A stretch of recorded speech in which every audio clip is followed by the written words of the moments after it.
here. 5-game slate, All-Star week upon us. Some of these teams playing today for the last time before their All-Star break. All-Star break officially on Friday. I think it was a 3-gamer on Thursday. Big boy slate tomorrow night.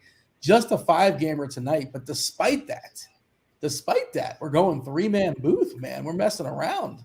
Why not? Let's have a good time. 2 hours nonstop NBA DFS conversation when you include the Crunch Time crew. Taking y'all up the lock 10. And of course, lock is 7:30. Two fellas that I'm happy to see. I would have liked to see both you guys in person. Kirkwood, Head Chopper, I believe. Correct me if I'm wrong, Head Chopper. Is Undertaker.gif. This is your first time making an appearance on the NBA show this season. Happy to see you. This is the first NBA show for me, Dean. So I'm really anxious to get in here and see who plays for who now, because I'm not quite sure. Yeah. Well, it's a good thing that Josh Hart's not in the slate, so that we're ahead of the game for no other reason than that. It's kind of a bummer right now, Josh Hart, because it is, of course, Valentine's Day. I saw her talk about that in chat. No Josh Hart, no Kevin Love, no Denzel Valentine. I'm sure there's some others that may or may not have a you get the theme here, Chop. I assume you picked on what's going on there. I get it, Dean. Today's Valentine's Day. So, I mean, the big question is, Dean, what did you get your significant other for Valentine's Day? Is he very big? Oh, you don't. What did you say, Chop? Well, I just asked what he got his significant other for Valentine's Day. I don't have one, so I didn't know how to deal with such stress. I didn't have to go to CVS in the middle of the night and find the best card that's still available. Grab some lube, as you said. Well, whatever's on your list. I had no list. I don't know what's on your list, but yeah, I mean, Kirkwood, this is you're on the spot. Well, what did you buy, or is it known just yet? Has it been revealed for your significant other? One thing you can't say. I'm a passionate lover, Dean. So okay. I go all out. I've got rose petals leading all to the bedroom. Everything. Coming to America singing. Kind of like that. Okay. Chocolate dipped strawberries, Godiva chocolates. Really? Oh, Look at you. Chop, can you see that and raise it or what? No, I'm not. Nope. Can't mess around with all that, Dean. I pretty simple. Listen, Dean, when you get into it, and any guy who's has a family or married for quite a while will tell you it just starts turning into one event after another. It's it's a birthday for your significant other, or it's Valentine's Day, or it's an anniversary, or it's this, or it's that. So it's just always, it's like these things happen so much. You got to pace yourself, and you really can't. And once you do something too good, you expect to outperform it the next year. No. Let's pump the brakes. Let's keep everything simple. So I like to just order me some flowers, set them out on the counter. There you go. Happy. Good for you. Life is about expectations. You don't want to set too high of a precedent because, while you might in the short term benefit from it, in the long term, now you have to, hit that and higher going forward. And you're not about ready to sign up for that. That's what I'm hearing, at least. That's what you're hearing, Dean. Now, I will make an exception to that rule. And we actually celebrated our 10-year wedding anniversary last year. 10 years. So I did do something special last year. I did something special for that occasion. I got her a special gift for that one. So rose petals? No, that was joint bath. The 10th anniversary. I looked it up. It was like diamond or something like that. So I got a real nice ring. But that's it though. Now don't expect that again this year. Now we're gonna backtrack now and just go back to the flowers again and stuff like that. We have a great question in chat. They want to know back in the day when you were the attendant, the bathroom, the cologne guy at the strip club. Did you have any extra trinkets available back then, or what did the club do? I don't know where this rumor came from. I was never the bathroom attendant. This is a false rumor. False rumor. I feel like Kirk would start that rumor. I'm fairly certain. I'm pretty certain. I'm going to bite my tongue on this one. I don't want to say anything disrespectful, but that is a rumor. You're shooting it down. That's it. You're denying the whole thing. It's all made up. I was employed by a club, but I was not a bathroom attendant. You were the DJ. No, I wasn't a DJ. What am I? Not a DJ. Give it up for man. Cinnamon, ladies and gentlemen. I mean, the DJs are that's a real next on the stage. You've got to have a real knack Valentine. for that. They don't just give that to anybody, Dean. You weren't qualified. You had to put some Absolutely not for a DJ position. No. You were the muscle at the door. Technically, the title was a bouncer. Yeah, I don't know. I don't know how I got that gig, but I know how I got it. But they watched your tape as like a middle linebacker. All state, Dean, senior year, all district. Okay, so if you were the bouncer, were you packing? Did they let you? No. I mean, this is a whole other subject here, but no, you don't want it. Like a man said in the movies, if you're packing the gun, you better be prepared to use it. And I'm not prepared to use a gun on anybody. That's really bad karma right there. So, no, definitely not packing no heat. We have a 5-game slate with Kirkwood's Celtics being really, really popular. Of course, the absence of Jason Tatum, the absence of Jaylen Brown, that'll do it.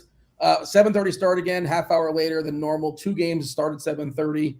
We'll go game by game around the horn in a second. Takes you all the way up to 10 o'clock on the East Coast. So the slate is the entirety, basically 7:30 to 10 o'clock. 2 games at 10 o'clock. So, and it's sandwiched with the Kings and the Suns in the middle. I feel like Boston's the most important team on the slate. If it's not Boston, it's Portland.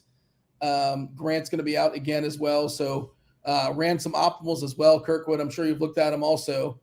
Wait, general Grant is out? Grant is in, I thought. Jeremy Grant? Okay, sorry, Jeremy Grant. I thought you were talking about Grant Williams on Boston. Oh, yeah, I'm sorry. Yeah, I jumped to Portland for a second. My apologies. Yeah, for a second, I'm like, I thought for sure I saw he was out. He's got a concussion that he's not coming back tonight. And yeah, your general overview as far as this slate, again, Boston value, tough matchup, of course, against Milwaukee. First half of that TNT doubleheader as well. They're only like 8.5, 9-point dogs, I believe, which seems a little low. And also, and I guess we'll get to it, but they play tomorrow night. And the dance they've done all season long, basically, Boston is, with Robert Williams and Al Horford, is one plays one night and one plays the other night, and they rest the other, only one plays. And is that what they're going to do tonight? Because they're both currently questionable. I feel like one of them will not play tonight. So I wouldn't be shocked if both of them don't play as well, too. They pull that sometimes as well.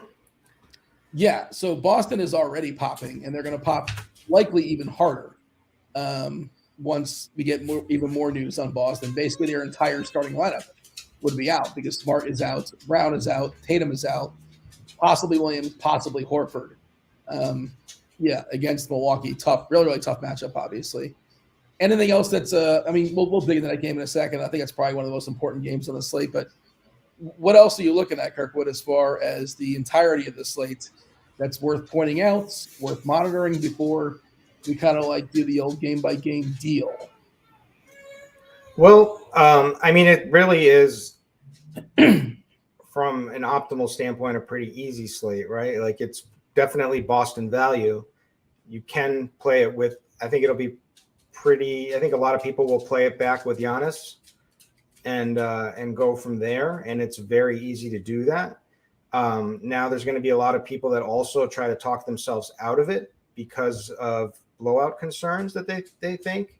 But look, if you have a squad out there with Eastern Conference Player of the Week, one of the best players in the game today, Derek White, I'm confident that they will be competitive in this game as long as Derek White's in there. So I think the Celtics can shock them a little bit and play with them here in this game. So we'll see how this all turns out. It'll be if they sit both Time Lord and Horford, then they're kind of waving the white flag. But if one of those does play, then I'm totally fine playing this game heavily.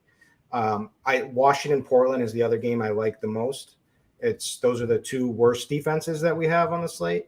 That in playing in the same game, two poor defenses. So that's the Wizards are 19th defensive rating, the Blazers are 27th. Wizards are on the back-to-back. So that's a game I like, and then everything else is kind of tough. We have a little bit of Warriors value, as we always do. You can play Clay, who's going to be playing out on the back-to-back. Wiggins is out. You can play Jordan Poole after kind of disappointing last night. Maybe it's a bounce back spot for him. But the Clippers are a decent defense, and the Clippers it's tough to run it back with anybody because they're kind of at full strength now. But not just full strength, but they added Plumlee, Bones, Gordon. Who knows what that rotation is going to look like? Yeah, I mean they're pretty deep. Yeah, I mean they've got they're deep at every position. The thing about it with the Celtics, they don't have many guards that can run an offense available. So I think you can feel pretty safe with White and Brogdon and Pritchard tonight for minutes. Like, even if the game isn't that competitive, I think they're going to play a ton. Yeah, like if it blows out, like Pritchard probably starts, Brogdon comes off the bench. But if it's getting ugly, Brogdon comes out before Pritchard does. He would be the one. You're talking about the one on the bench that's not going to play? Is that you're talking about as far as? Yeah, he would be the first, the one that would make sense to take out. But they don't really have any other guards. Who's JD Davidson? Is that a person that would get run in any capacity? It's got to be a full blowout for him to play. Sure. Point guard JD Davidson. Are you aware of this person's existence? Yeah, Davidson? I'm aware of him. Yeah, I just see it. It looks like he's available to play. I don't think we're giving him many minutes, but I don't think he's going to get a single minute. But yeah, unless it gets crazy goofy as far as the score or something like that. Chop, your thoughts as far as the slate overall? Like, again, I ran some optimals. 4 guys from Boston is a hit in the first one, 4 or 3, depending on news is going to change. The news flow always does change. We're still almost 2 hours out from the very first, from lock, basically. And the Blazers. It's the Blazers and it's the Celtics. That's what's hitting a ton of cash games. No Grant. Lillard has been outrageous of late, just hitting 40 points basically every night, it seems like. Kirkwood mentioned like Wiggins being out. They are playing, at least as of now, it seems like they're going to play Clay on the back half of a back-to-back, which they haven't done all season long, and I believe he played 35 minutes last night. This is their last game before their official All-Star break. Little bit of value potentially in Orlando with no Isaac, I guess Cole Anthony. We saw Fultz at a big game last night. Not sure about Precious Achiuwa and Gary Trent for Toronto, so maybe something opens up there a little bit. Solidifies Pirtle. Maybe Boucher gets a little bit more of a bump. Yeah, Chop, what do you got here? What's catching your eye? Not a whole lot, really, Dean. It's the same old here. Like, the cash games will be the same old thing where, you're separated by like 1 to 2 players maximum. And so I think you can jam in Giannis and Lillard and use all that good value. Oh, Gary Trent has been ruled out. I should do the alarm, but I'm not going to do the alarm for you, Dean. Gary Trent's out. You know what that means, don't you, Dean? That means that Toronto will have that lineup again where 4 starters are 6'8" or taller. They're huge. They go with a big lineup. That's interesting.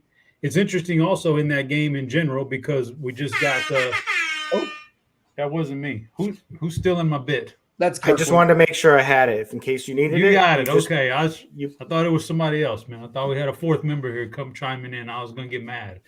But the game in general, Toronto, Orlando, super interesting because Cole Anthony got ruled out right before the show came, right before we came on the show. So, man, now you got some guards over there. You can play for Atlanta. You can run it back with some Toronto. It's a good game stack. But, cash games, it is what it is. You're going to jam in a couple of studs and then play all this value. In the GPPs, you got to be different. Maybe doing that game stack now on a Toronto Atlanta is the way you get different. So it's a fun slate for GPPs. I feel like if I'm playing a Giannis, I'm running it back with I would make a rule. Now I'm not making a bunch of lineups, but if I was, I don't know if you are, Chop. You making a bunch of lineups tonight? You having a good time making one lineup? What are you doing? Just one lineup, Dean. And right before you get into your Giannis thing, I'll tell you that I would only play. And I'm not playing cash. I would only play him in cash. I'm not playing him in GPPs. I don't want to run back. The Boston value stands by itself. I don't, that's just for salary saver, even in GPP. I don't want to play Giannis tonight. He's expensive.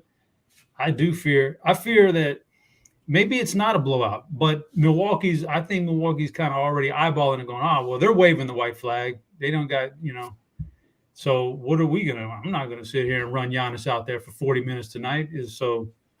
I kind of already think that they're in their head, like not really thinking too highly of this game. So I think Giannis is the way you get different on the slate by fading him in GPP, but that's just me. You go on with your thought, Dean. That's interesting. I was going to say, if you play Giannis, I would make sure to run it back with at least 2 Boston guys, which might happen organically anyway, just the way lineups are going to kind of get built.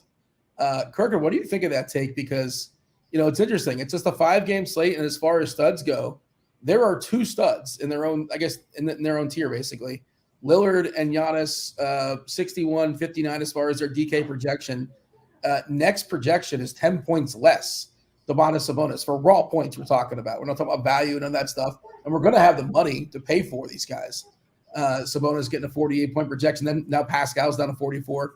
We're missing a lot of studs on this small slate. So I think it's a bold proclamation just to say, nah, Giannis, I'm good. And I understand what you're saying it's a role lineup, and I assume if you're making a bunch, he would be in the mix, maybe be less in the field. But yeah, Kirk, what's your take on that as far as Giannis? Are you as that's X amount? No. I mean, that's the problem, is that he's the highest. He's the highest projected player and has the highest ceiling. So you could very well need him, even if he doesn't have a really strong game typically, because we just don't have a lot of other guys. But, you can certainly go more balanced and play like Sabonis, Van Fleet, mix some of – I mean, Lillard is the other, obviously, as you said, there's 2 real studs. So the problem is then we have guys like Booker, who I don't feel confident playing, because I don't, I don't see why they would up his minutes right before the All-Star break. Agreed. And so, I mean, it just wouldn't make sense to me. I mean, sure, he's going to be firing when he's out there. He has been firing when he's out there, but so it's just kind of limited. So I mean, maybe play a guy like Holiday. You could do that pretty easily, and then get more balanced everywhere. I mean, there are plenty of good plays around. So I playing balanced is in play for sure. I mean, there's you could go with like Porzingis, even though it is the back-to-back. He's just so bad every second half every game. Always shoots out the top, and then kind of fizzles. Look, Kuzma's back. Yep. And that's a slight hit on his ceiling. Yep, definitely. And then there's Paul George, who's priced reasonably on FanDuel. A little tough on DraftKings, but you could still play him. But then there's Kawhi. I don't know. I mean, without talking ownership, without talking GPP, I like Giannis better than all these guys. But I can see working around that. Yeah, and also, what if Robert Williams is out? Okay, what if Al Horford is out? What if both are out? Like, what Grant Williams they're going to throw on Giannis? Is that the Giannis stopper? Like, good luck. Luke Cornett. They're not stopping. They're not tonight. They're not stopping him anyway. Yeah, that's kind of where I'm at in that. And interesting. Okay. Anything else? We're doing the old game by game. I think we're going to go right into that Boston game. And I am doing a refresh as far as optimal stuff. And, there you go. That's interesting. Wow. The first, well, it's going to change again, possibly, right? With more Boston news coming in. But that's interesting. 3 Orlando guys. 3, 2, 3 in the first 3 optimals. Also 3 Celtics. It's Orlando, it's Boston, and Portland as far as your cash games. Yeah. That's, who's excited about super chalky Matisse Thybulle and just hoping for 5 steals? We excited for that, Kirkwood? Well, Chop probably has a better take because he spends a lot of time during the day talking about the Sixers with one of his good friends and some of these other trade maneuvers. So what are your thoughts on Thybulle, Chop? Who's he play for now? He's on Portland. Oh, we're on the Portland game already? Well, no. I kind of dozed off there really over because we have a lot of time and there's only 5 games. Yeah. If you want to get different than this Boston chalk, then I guess, man. I mean, I had the Philly guys down my, breathing down my neck for years talking about how good this kid was, Tybal, and, then all of a sudden he gets traded and, oh, yeah, he was bad anyway, so we're cool with that. I don't know. Maybe he is decent. We'll see. But if you wanted to get different on some of this Boston chalk and go with a guy like that, yeah, you never know, man. It could be the 5-steal game. He's got that kind of potential. I heard he's stroking that 3-pointer in the gym in that practice. I heard he looks good in practice stroking that 3-pointer. Yeah. Quick segue here. I just wanted to go back because we have a lot of time here. Do you have a theory on why Philly actually lost the Super Bowl, Chop? A theory? Well, karma related. I don't know if people believe in that kind of stuff, but the karma might have caught up to the Philly fans. Okay. Well, I mean, just in general. First of all, I'm not the one saying this, but some people call it Philly scum. They call them Philly scum. I'm not. I swear to God, I've never used that phrase. I don't think. I don't hand know. Hand up. I've referred to it as that. But when a guy's before the Super Bowl sitting there getting a civil award for his active, participation in helping the community, and you're booing him, Dak Prescott is the guy who we're talking about here, and you're booing him down there on the field, getting the Walter Payton Man of the Year award for all he's done. Maybe you had it coming. Maybe it was really a sickening thing to watch. But the players aren't booing him though. It's just the fans. I mean, this hurts the fans. The players, we call that collateral damage. They're just collateral damage for what the fans did to them. Okay. How did you enjoy the Super Bowl, by the way, Dean? Did you have fun? Was it a good game? It was a good game. Was it a good party? Yeah. Tell us the deets on the party. We didn't get to go, Blender? Man. I want to know how Blender got a black guy playing pickleball. Blender, what happened there? It got worse as that party progressed, but I wasn't there for it. But it was apparently a pickleball incident. Yeah, how is that possible? That's like I don't know. That's like 85-year-olds play pickleball. I don't know, but he said I did talk to him, and he said it looks a lot worse than it actually feels. He feels okay, but it looks pretty bad, right? It looks like he got knocked out by somebody. But I was wondering if he got into it on the Jericho cruise. I was wondering. That's not what. That's a good theory, but no, he did not throw down with Chris Jericho. Did you hear the story on how it actually happened or no? No. Okay. I know what happened to pickleball. That's all I can tell you. I don't know. That's it. Huh? But are they keeping it closed? Are they keeping it closed under wraps? Like they're not letting it get out? Oh yeah, I don't know if it's I'm not sure if there's like an unofficial story and like an official story. Like in his contract, he can't get injured. I was said he's going to miss out on his bonus or something like that. This isn't like a Jeff Kent like scooter incident. I don't believe if that's what you're implying.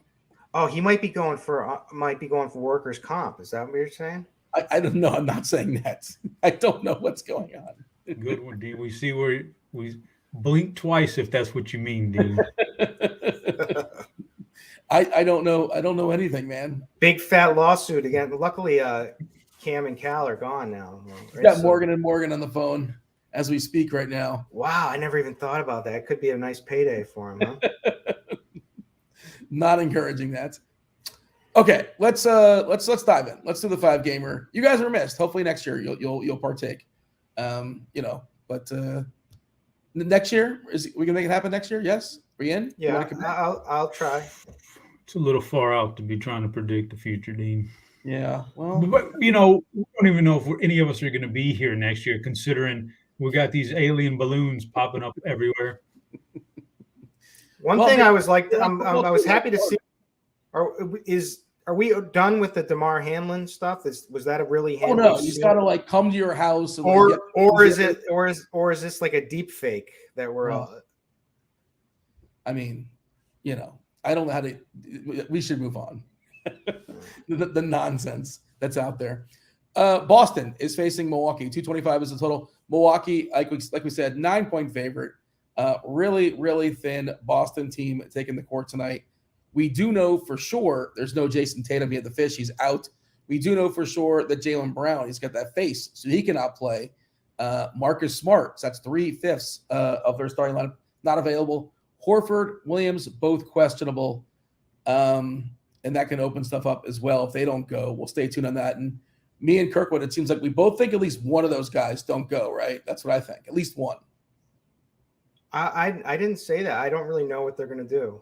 Oh, I thought you said you might be. I think it makes sense but I'm not locked into it. Well, in any event, Boston is really, really appealing as is. Ownership is reflecting it. Let's see if we get an ownership stuff as of 5:30. Let's give it a refresh. That's 5:30 on the East Coast. So as of a half hour ago, I'm sure they're working on it. We're going to get a new batch in soon enough. But the Boston stuff is going to be super, super popular.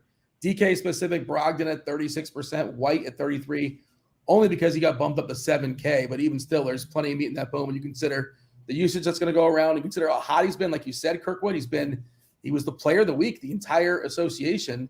Derek White was awesome this week. Eastern Conference. Well, yeah, fair enough.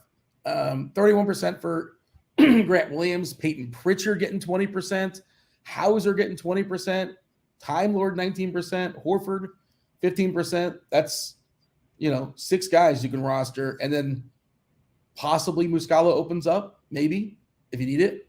Talk to me about your Celtics. Prioritize them. What do you like? What do you love? How much do we have here? I like them all. I'm not going to lie. So I like Brogdon. I like White. I mean, those are the 2 guys that have the upside and the floors in this spot. Plus you get the little bit of the revenge narrative with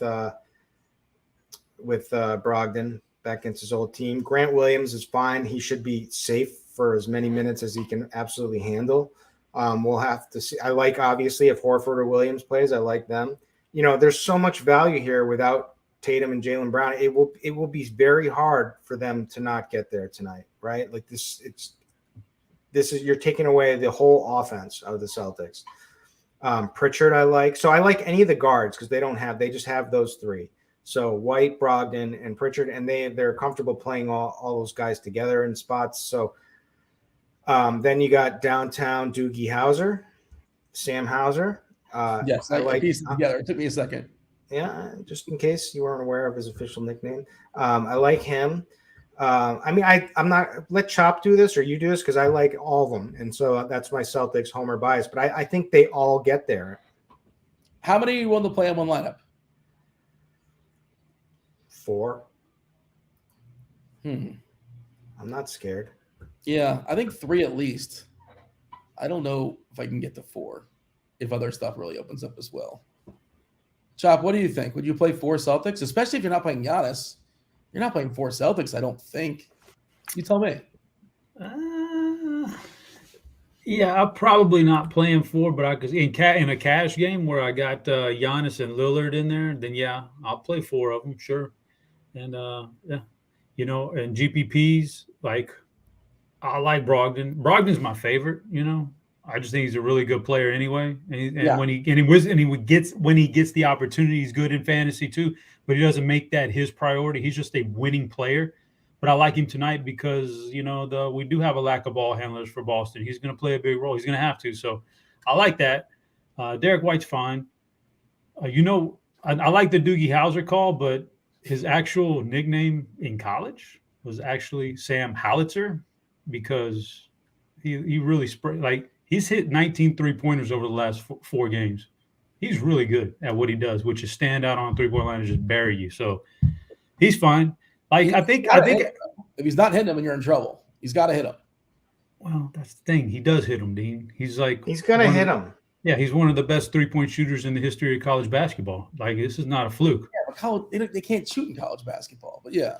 Okay, so you're telling me that 70% over the last 2 weeks is fluke? Come on, this guy's great. Well, yeah, I guess 70% is a fluke. He's not going to say. Right. Well, I'll let him play his way out of this big hot streak then before I start fading him. Point being, actually, I might make some sort of a rule if I was doing multi-entry in lineup HQ, saying that, to maximize one side of this team, I wouldn't play Brogdon or Al Horford if Al Horford's active. If I'm playing like Sam Hauser's going to get there, Peyton Pritchard's going to get there. If it's kind of garbage time, kind of, not full of garbage time, but kind of garbage timey, those back end scrub players are going to get there.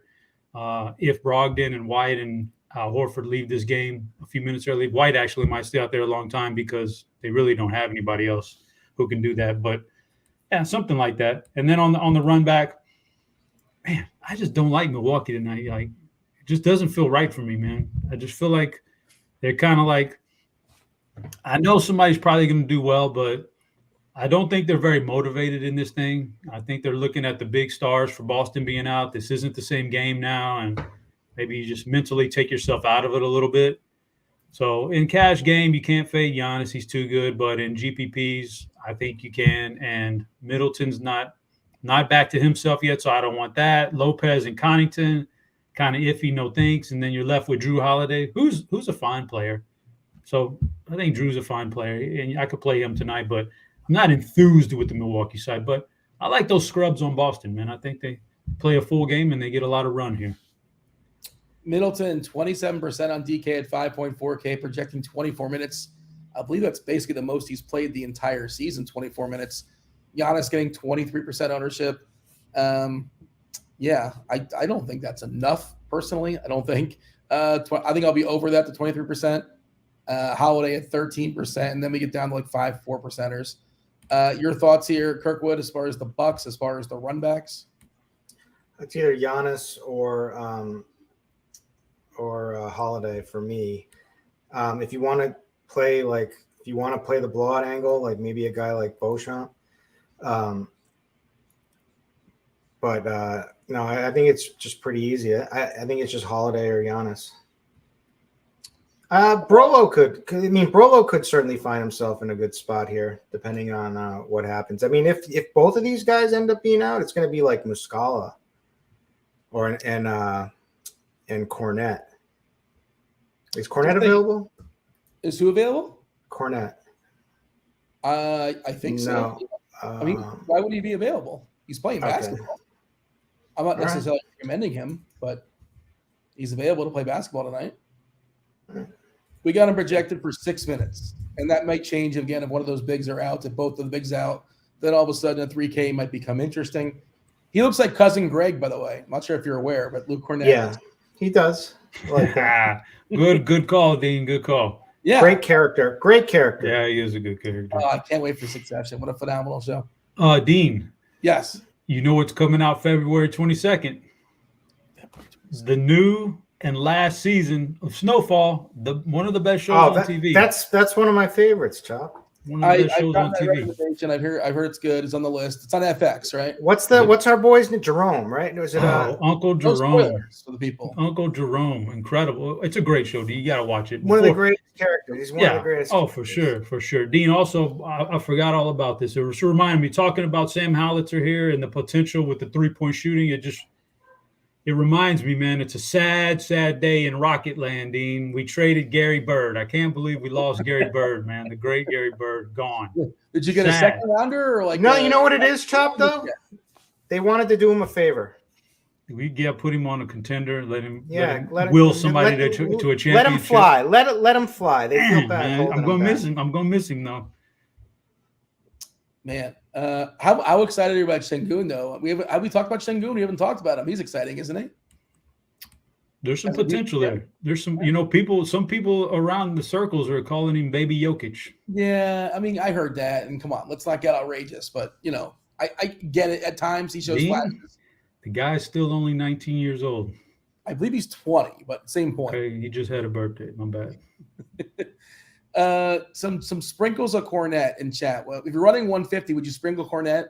I think I need at least one of those two out. One of Horford and Williams to be out to even sprinkle. You guys agree with that? Probably. This is not a compliment, I don't think. Maybe it was a compliment. I'm not really sure. Oh, geez, now I lost it. I saw somebody make a comment in there. They were talking about your boy Sam Hauser. It reminds him of Steve Novak. Is that a compliment or not a compliment? What do you mean? That's a great compliment? He Novak got was paid and he disappeared. Novak was nails, man. For a couple months, he got paid, and then he was one of the worst contracts in the league. So I guess it's something to shoot. So you say, Dean. What's that? So you say a worse. I say maybe just a bad job of coaching, not getting him in the right spots. Okay, well, that's to his true talent. His true talent was making threes. That's all he really can do. In today's game, that is all you need to do. He's got to do it exceptionally. What other shows are we watching right now? I'm watching Your Honor. You guys watching that? I haven't, but I hear it's pretty good. You're not watching Your Honor either, Dean? You haven't seen season 1 yet? I've heard good. I like God, what are you watching? Dean, what do you do? What do you do? I'm watching The Last of Us. Okay, yeah, I watched that too. That's a good show. But yeah, also. I mean, you can watch multiple shows at one time. Yeah, I know. I'm not like that. Especially when the one only comes out on Sunday night. I want to watch the new season of You on Netflix. I'm behind on that as well. But, I've been watching some show on Paramount. Yellowstone? Tulsa King? No. I don't have Paramount. No. Peacock. Oh, is that the gambling one with the girl? Yeah, it roped me in with the gambling thing, but it's not really from. It's what's it called? It's like Poker that. Face. Poker Face. Or Leo. I the first 4 episodes I thought were great, and now it's losing steam. Oh, well, that's not an endorsement. I was actually it was in the maybe pile. You're saying throw the first episode is electric. Okay, fair enough. Noted. Did a refresh, by the way, as far as ownership, as far as our new projections coming in, and I'm going to see what we have as far as what is hitting my optimals. People want to know in chat. They're asking about them. Hey, if you guys are in chat, feel free to fire off your questions. By all means, join the conversation. We got plenty of time before we hand it off to the crunch time crew. They're not coming in until about 40 minutes or so. We got 4 more games to talk about. We'll dissect them individually in a second. And hit that like button, too, while you guys are hanging out. Hit the like button, subscribe, turn on those notifications. We don't get Chop very often, so hit the like button for Chop. Just, his appearance alone, the like should be up incrementally. All right. Anything else to say here as far as this game? It feels to me like a really, really hard game to fade. I'm going to have at least 1 Boston, probably 2 Boston in every lineup. Kirkwood, is that a good idea? Is that a bad idea? You have a minimum as far as Celtics? Play as many as you can get. I'm telling you, they're all getting there tonight. Yeah, they're going to play a lot of minutes, assuming there's not some crazy blowout. I mean, White and Brogdon are going to have to be, facilitated. They're going to have to be like looking to score, and White and they've both been doing it. And so I don't see how unless they get absolutely blown out, I don't see how they fail. And then Pritchard is just safe because we don't have any other guards. And then we'll see what they do with the bigs. Okay, let's move on. The other 7:30 game is Orlando at Toronto. Toronto is a 7-point favorite. 221.5 is the total. Not especially high when you consider what the totals are these days. We did get Trent ruled out. Precious Achiuwa is still questionable. OG Anunoby, of course, is still out with that wrist. Cole Anthony's got a wrist epidemic going on tonight in Toronto. They did sign Goga Watase, but I don't believe he's going to be available tonight. And Jonathan Isaac still out for Orlando. We saw Fultz have himself a nice game last time out. He should once again be well positioned to do so again tonight. As far as Orlando, I will throw it to you, Chop. Ownership-wise, we're getting 29% ownership on Fultz, 34-minute projection. The absence of Anthony gets him a nice boost. Suggs only 24 minutes. I guess playable, but not nearly as appealing. What do you have as far as the Magic? I don't play them very often, but tonight they look more appealing than most nights. I like the fact that we can play a little Fultz now and feel a little bit more comfortable. So he's the one guy I really like. I liked it better before the show started, before that news, when nobody in this entire game was 20% ownership or more. Like everybody was under 20% on a 5-gamer, but that's going to change now with some of the injury stuff. So Fultz is fine. Vaccaro can get there at any time. Wow. So the Wagner brothers are on the same team, Dean. Did you know that? The Wagner brothers are as well. Yeah, I didn't know that. I'm just not learning that. Well, some people say the two brothers are Mo Wagner and his little brother Les Wagner. Les. You get it, D? Some people say that. I'm just saying, not me, but some people. The same people as about Philly, yeah. But I mean, like, he was good for a stretch this year. Franz was, but he's not been particularly good lately. Wendell Carter's okay, but probably Fultz. But I'll go Fultz and Banchero here, even though he's not been all that great either lately. But I can go that route. Toronto is interesting. I'll let Kirk talk about Toronto, but I think Fultz is the guy I want here. I think he can play in your cash games too, because he's been pretty decent anyhow. And so, and for GPPs, generally speaking, I think you could stack the game in GPPs if you have a bunch of entries. But yeah, let Kirk talk about Toronto side. Well, Kirk, I want your thoughts as far as Orlando before we jump over to Toronto, just for what it's worth. Oh, Dean, I'm trying to guide the show here, and you're messing me up, man. Well, I want to hear what Kirk would have to say about Orlando. I'm curious because I'm not certain about some guys, and I need some persuasion. The Fultz thing at 51% as far as hitting 51% of optimals that I ran on DK. It's a little uncomfortable to me, but I know the price is really good and the opportunity's there. I don't really love Fultz, but I guess that's fine. And then also Banchero hitting 26%, Carter hitting 23%.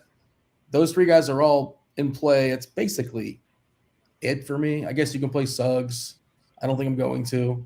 But yeah, Kirkwood, what is your take as far as Orlando? Because I'm kind of on the fence here with the Magic. I generally just don't like them.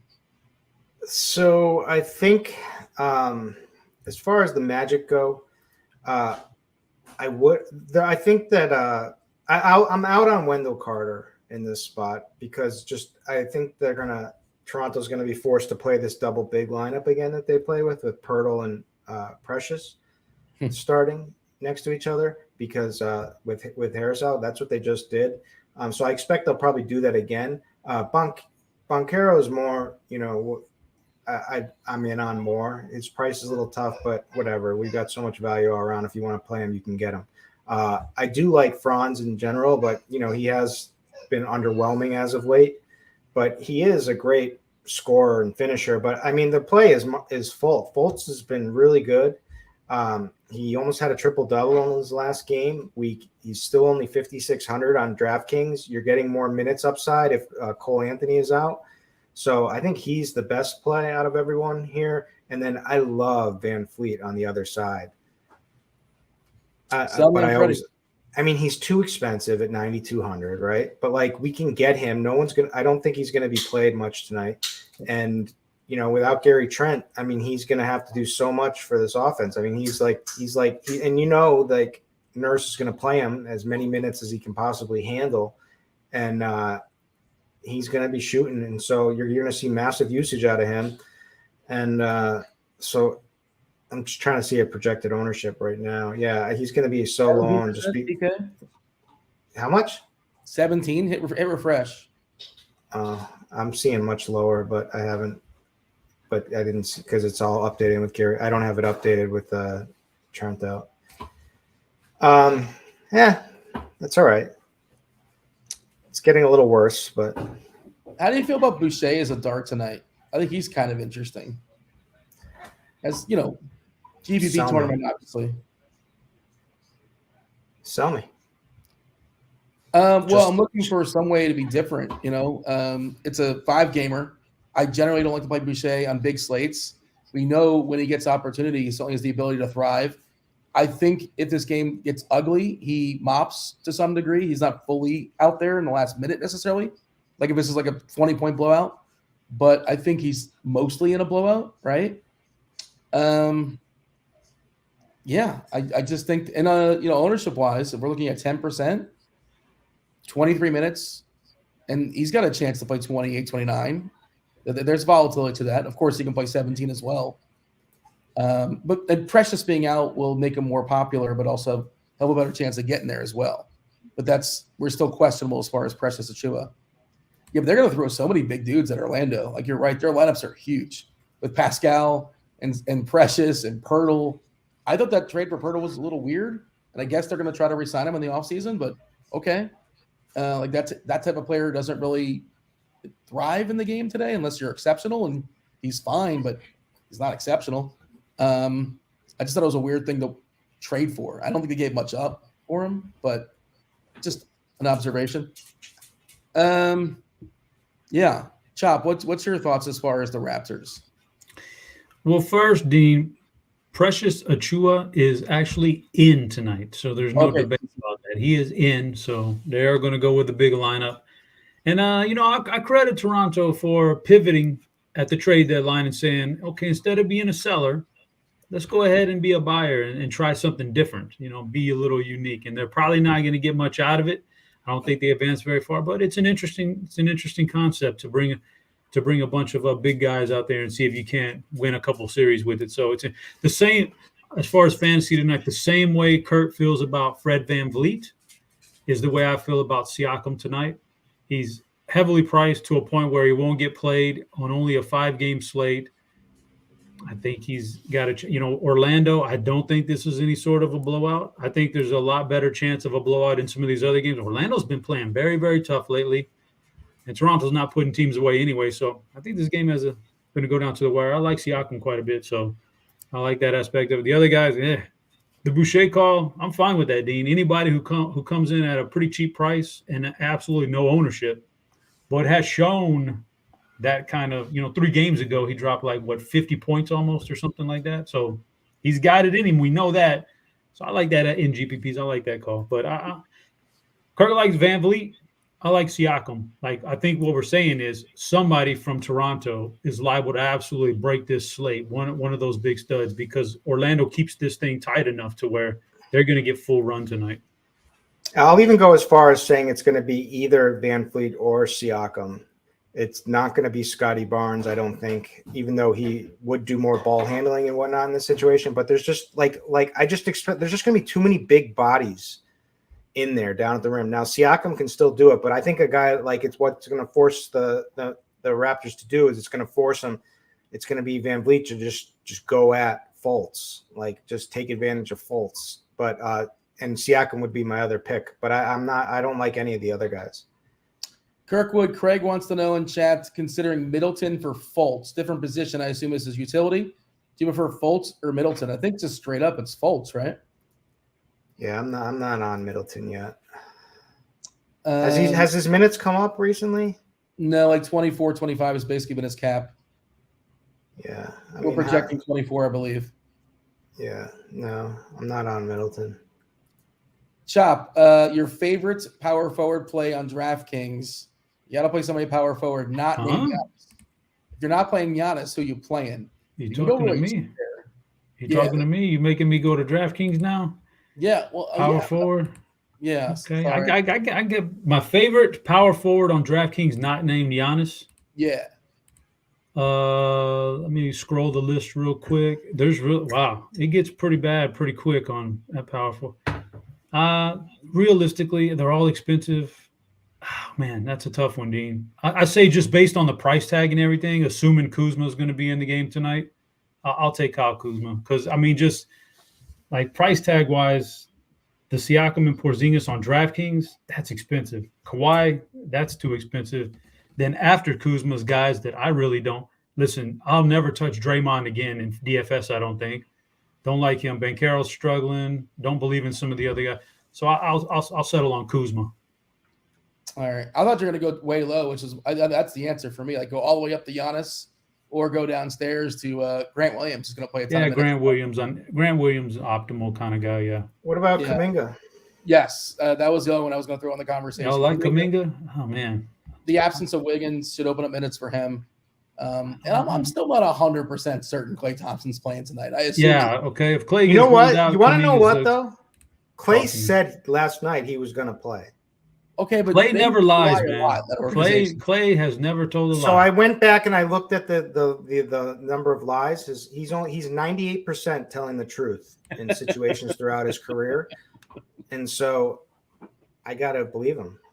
What I saw is exactly remember when everyone thought Curry was a game time decision last week, a couple weeks ago before he got injured, and everyone projected him not to play. But he said the night before that he was going to play, and then all of a sudden he was in the lineup.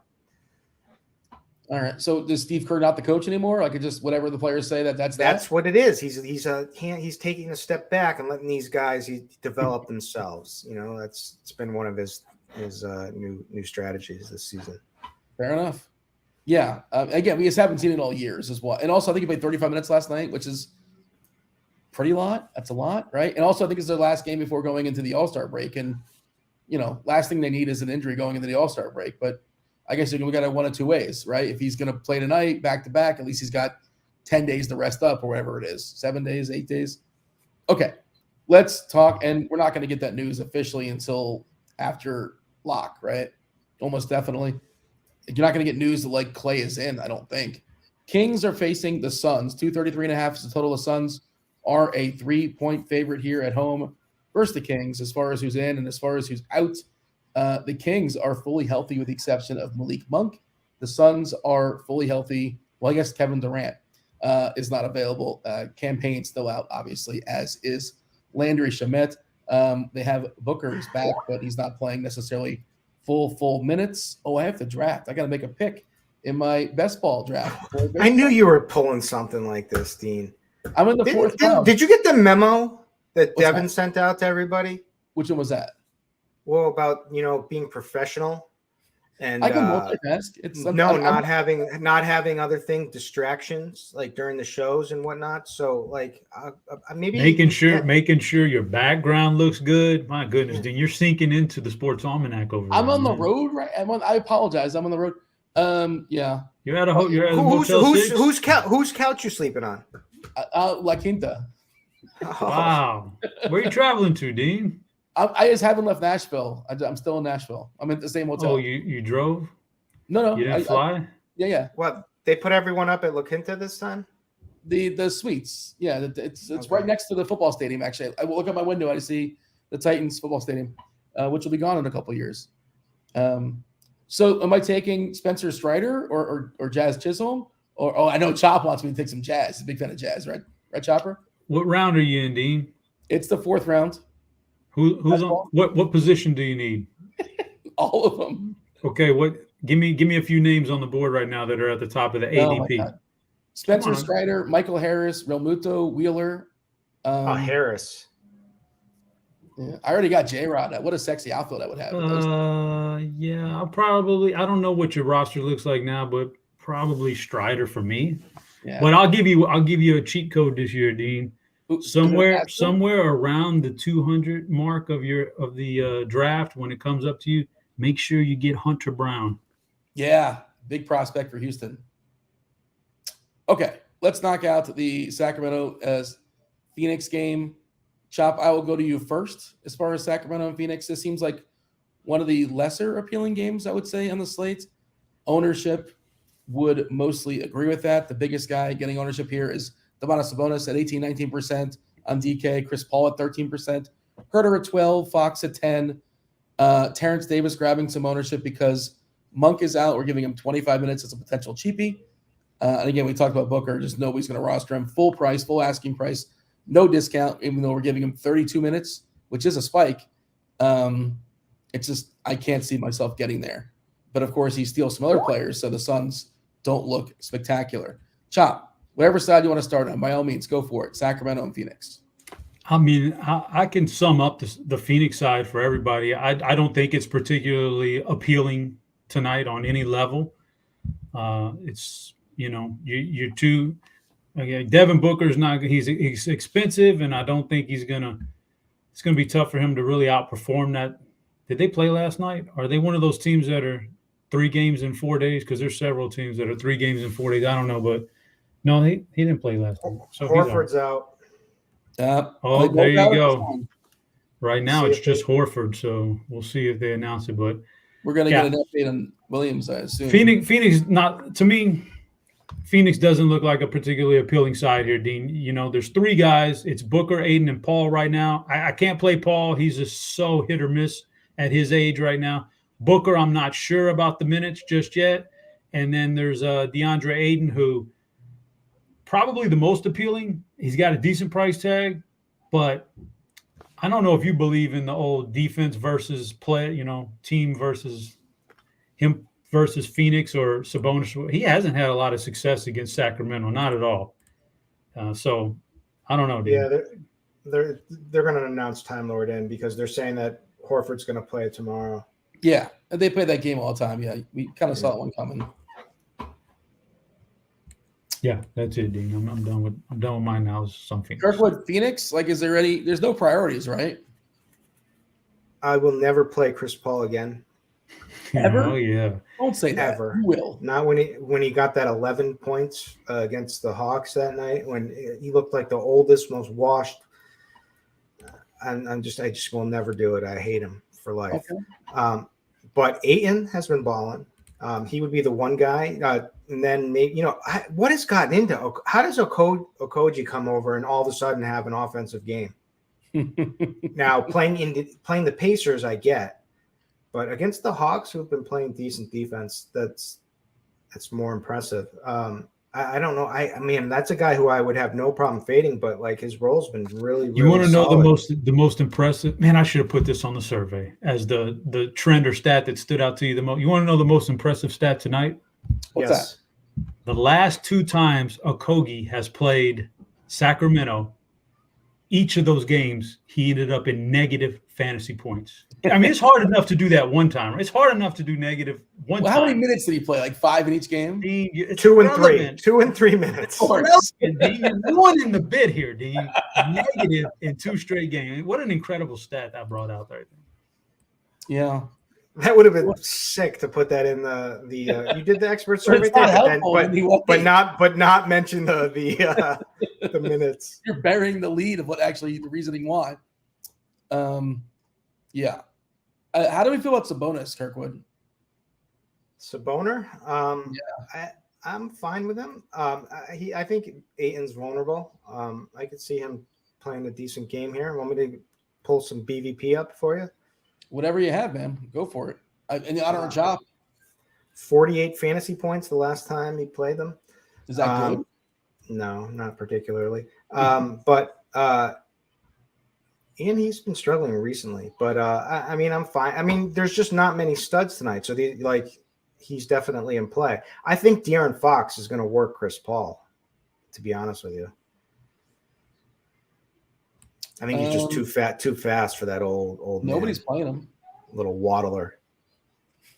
You hate Chris Paul, man. Oh, I hate that dude. Gosh, what did he ever do to you? He got 11 fantasy points when I only needed 27 fantasy points out of him, and it was just horrific. One night, and I hated him, and I was stupid to play him. I played him over De'Aaron Fox, and Fox had like 60 or something. It was ridiculous. It was really dumb. It was my own fault. Really dumb. I knew it, and I trusted stupid projections, like a projection slave. What do you think it was stupid to project them for more than 11 fantasy points? No, I just think it was like I'm someone who likes to, it's all about finding weaknesses in projections, and beating projections. Like I've always said, I've made a living out of beating optimal lineups, over time. So but De'Aaron Fox, I mean, never mind. There was a whole bunch of reasons why I should have played De'Aaron Fox, but I got stuck with Chris Paul, old man. Doing a refresh here as far as ownership, seeing if anything has changed. And we got to talk Terrence Davis and Kevin Huerter, though. You talk about them. I don't really know what those guys, because the Boston Davis is going to look better. Huerter's minutes are as safe as it gets. He's not going to lose them now with Monk out. Now his fantasy points, who knows? It depends if he's shooting well or not. I think the matchup is much better without Bridges anymore as a defensive stopper, just in general for the Kings. So, but I think Fox is going to do really well. Terrence Davis he finally sucked us back in, right? Like we were all out when he was busting in some spots, but he played well and he got the minutes in 32 minutes with Monk out the other night. So I think you can go to him. So or Huerter. I doubt I'd play them both, but I like Huerter better, to be honest. I think he's going to go a little bit under the radar tonight. As someone that touts himself as a nickname expert, how do you not at least drop one of the best, most like legit nicknames in basketball for Kevin Huerter. Go for it. Drop it. Because I think Red it's Velvet? stupid. No Red Velvet? I think it's stupid. I mean, what? It's not a good nickname. Patty the Tooth blows that out of the water every time. Not even a real person. Right, Chop? Real nickname. Not even close. And the Cuban Missile. That's, again, I think you made that one up and it was already taken. Again, that's false accusation right there. And it's a different sport. We're talking basketball. But besides that, it was an excellent point. Gary's it's not even the best nickname for Huerter. Not even the best nickname for Huerter. What's the other nickname for Huerter that you're going to make up? Some people call him damn near. As in Huerter damn near killed him. You know, something along those lines. So I don't know. Are those the same people that have the Philly? It's Venn diagram. It's a circle. Those two. Yeah. Big Meat Pete. Oh, Big Meat Pete. Well, that's an electric nickname. And we came up with the Big Meat Pete right here on air. That's incredible. He owes us a piece of the royalties on that. Yeah, I'm going to roster him going forward. Actually, that's a great T-shirt to make and go and sell them outside the stadium if someone wants to do that. You know, would you wear a shirt that says Big Meat Pete on it? If I'm a Mets fan, I can't speak for myself because I'm not a Mets fan. But if you're a young, probably. Producer Steve. Producer Steve he's probably going to ask for that for Christmas. To be honest. All right, fair enough. Hey, the Warriors are playing the Clippers. 228 is the total. The Clippers are 8-point favorites here. They're really, really healthy. They have new bodies as well.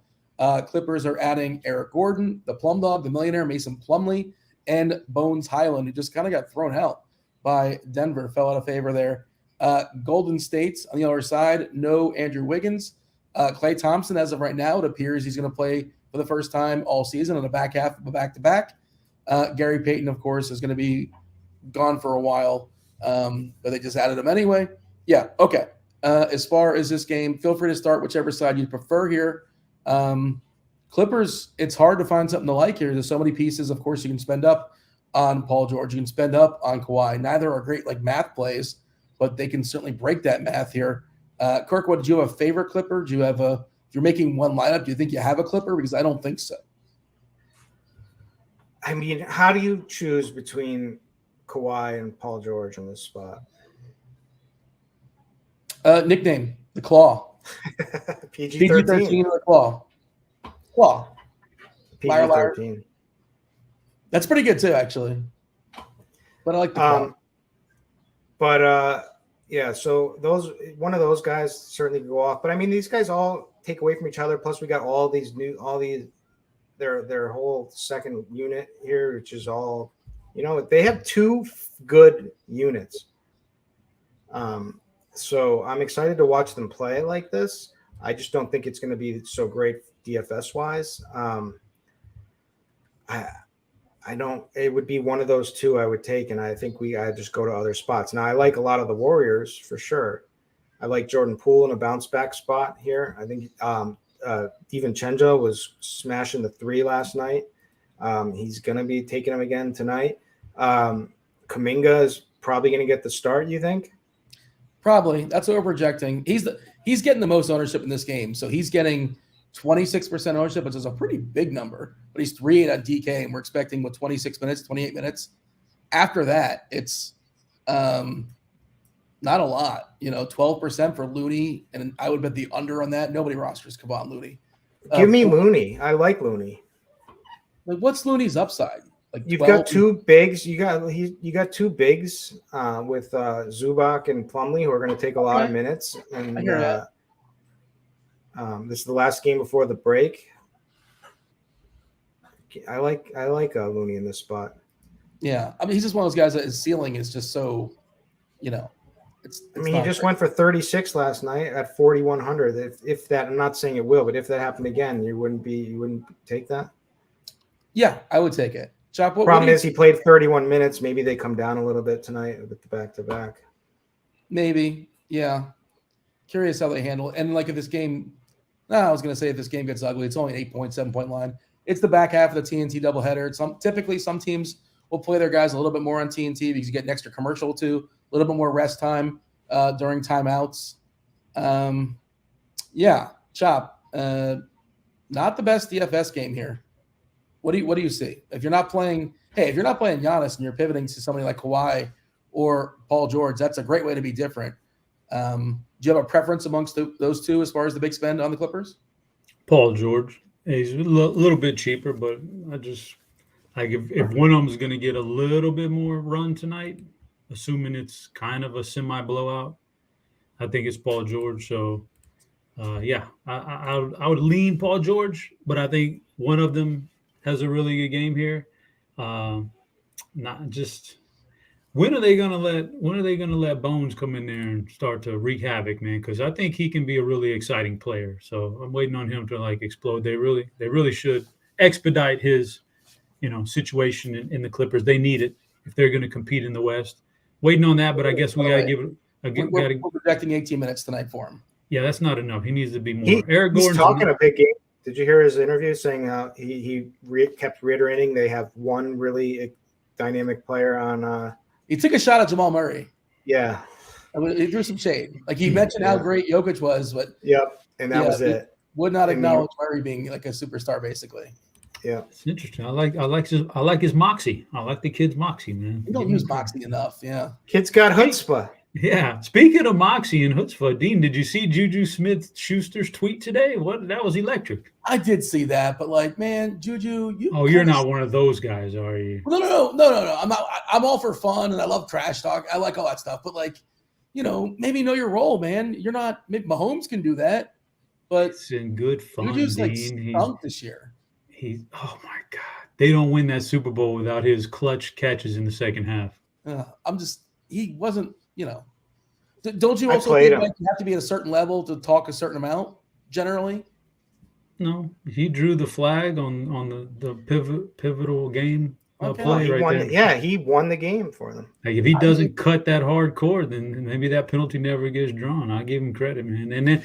And then nobody ever talks like that. Now, he had the guts to come out there 48 hours later and put it in a tweet like that, a nice little stab at Bradbury. I like it, Dean. Now, don't be one of those guys. Know your role. No, I like it. I like them. I love the trash talk. I'm not old guy yelling at the clouds. I promise you. I like this. This is good stuff.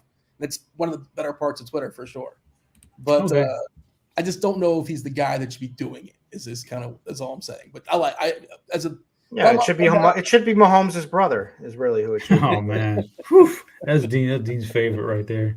Jeez, but yeah, I don't have a TikTok account. Point being, kid's got a lot of moxie. Let's get him in there. But for tonight, Paul George would be my favorite on that side. I do think one of those guys has a really good game. Is it enough to stand up to Lillard and Giannis and Siakam? I don't know. It's going to be close. But on the other side there, we flip over to Golden State. I'm just not a Kuminga guy, man. I think Golden State, for as light years ahead as they want to claim they were there, they've made some terrible draft picks after that, Curry, Clay, Draymond thing. Wiseman was awful. Kuminga, I still don't believe in him. So I'm not, even though the Optimals are going to just shove Kuminga in your face, I'm not sure I want to go that route. Jordan Poole, awesome. He's going to be good anytime he gets in there without Curry. So Poole is the guy right there on that side for me. But and I don't think I want to mess around with Klay Thompson. With who knows what his minutes are going to look like tonight. And like I said, Draymond's not a guy. Draymond to me is like Chris Paul to Kirk. I'm never going to roster him. When you said in your face, I just thought about baseball season. I was just thinking about the Chaz Chisholm. I think you mispronounced his name. He's on the cover of the show, by the way. Shout out to Jazz on the cover of MLB The Show. He's electric, Dean. He's electric. You guys got to. I saw him on the MLB shows in the offseason. He's got a great personality. I thoroughly enjoy him. He's a good time. I hope he takes a step forward this year. It's unfortunate he's stuck on the Marlins, one of the worst organizations in sports. Washington at Portland is also playing. We have a 43% owned Damian Lillard. He's just he's one of those guys. He's got to score 35, 40 points to get there. And guess what? He's doing that. That's what he's doing every single time. So who's out for Washington tonight? Nobody. Washington fully healthy with Kuzma being in. Portland is thin. The absence of Nurkic, the absence of Winslow, the absence of Grant. And this is why, man, this feels like such terrible, terrible chalk. But Matisse Thybulle, we're giving him 31 minutes. He's going to eke his way to 21 fantasy points. That's like what we're projecting 10 socks, I assume, because that's basically how he'll hit a 3 occasionally. Theoretically, he can make them. Simon's a solid play as well, too, at 33%. Little, another cheapie. And if you want to be ambitious with cheapies, you also have the dude they traded for with the Knicks, right? Cam Reddish. Also, we're giving him 20 minutes. He's behind those guys, but theoretically could certainly overtake them. Washington, as a team, collectively, not getting a ton of ownership, at all, because both, not just both, all three, Beal, Porzingis, and Kuzma all in. We've seen a lot of minutes out of Gafford of late. We're projecting 27 tonight. Not a lot on the Washington side. Kirk, what you tell me how you feel about Washington, and then feel free to jump over to Portland. I didn't realize we're a few minutes until the crunch time team comes in. So give me all your thoughts on this game. Yeah, so I think Kuzma makes the most sense because, didn't play last night, probably is a little bit fresher. Porzingis on a back-to-back. Porzingis can't put together a whole full solid second half after a first good half. So now you throw him on a back-to-back. I could see him struggling. High price tag too there with Kuzma coming back. Beal has been balling. Really solid stretch here the last 5 games or so. Played 35 minutes last night. Maybe they take it down a little bit tonight, but I think Beal or Kuz would be my guys. Other than that, I don't have much interest, I don't think. Is there any low-owned play sticking out at you? No, not really. Maybe. No, I can't play Gafford. I mean, it's a good spot. Centers against Portland's been good all season, but it's been much better without Nurk. But it's just tough. Maybe Gafford. Gafford could be like that low-owned play tonight. You can Gafford. At 7%, I don't hate it. How much are you prioritizing Lillard? I mean, you have to. He's on a roll too. Now, it was a great matchup for him last night against the Lakers, but I mean, he's been really solid. I mean, who can get you 50 tonight? 50 plus. Giannis, 50 actual points in the bucket or 50 fantasy points? Well, Lillard could do both, but yeah. 50 fantasy points. Well, Pascal, Kawhi, Sabonis, Giannis. But there's it's just a handful of guys tonight. So, yeah. But, I mean, yes. So Lillard is a priority for me in this matchup. Can you play Lillard and Simons together? If I say no, you can't, then they will. They'll both go off. That has happened before. I mean, logically, you would think no. And Simons has had a rough little stretch in this last little 4-game against them. So I think he's the leverage off of Lillard. I think you don't play them both now. Chop, what would you like to add here? I assume you have the salary for Lillard if you're not going to be playing Giannis. I don't want to speak for you. You tell me otherwise. How do we feel about this 34% owned Matisse Thybulle, which seems egregious? Tyball's made 8 of his last 16 3-pointers, Dean. So maybe he's coming around. I don't know. But to your point on Simons and Lillard, Simons went for like 50 points about a week, 10 days. I don't know, 2 weeks ago maybe. He went for like 50. Simons did. That was the worst game Lillard's played in like 2 months. Like he couldn't even crack 40. So yeah, they're probably not meant to be together in the same lineup.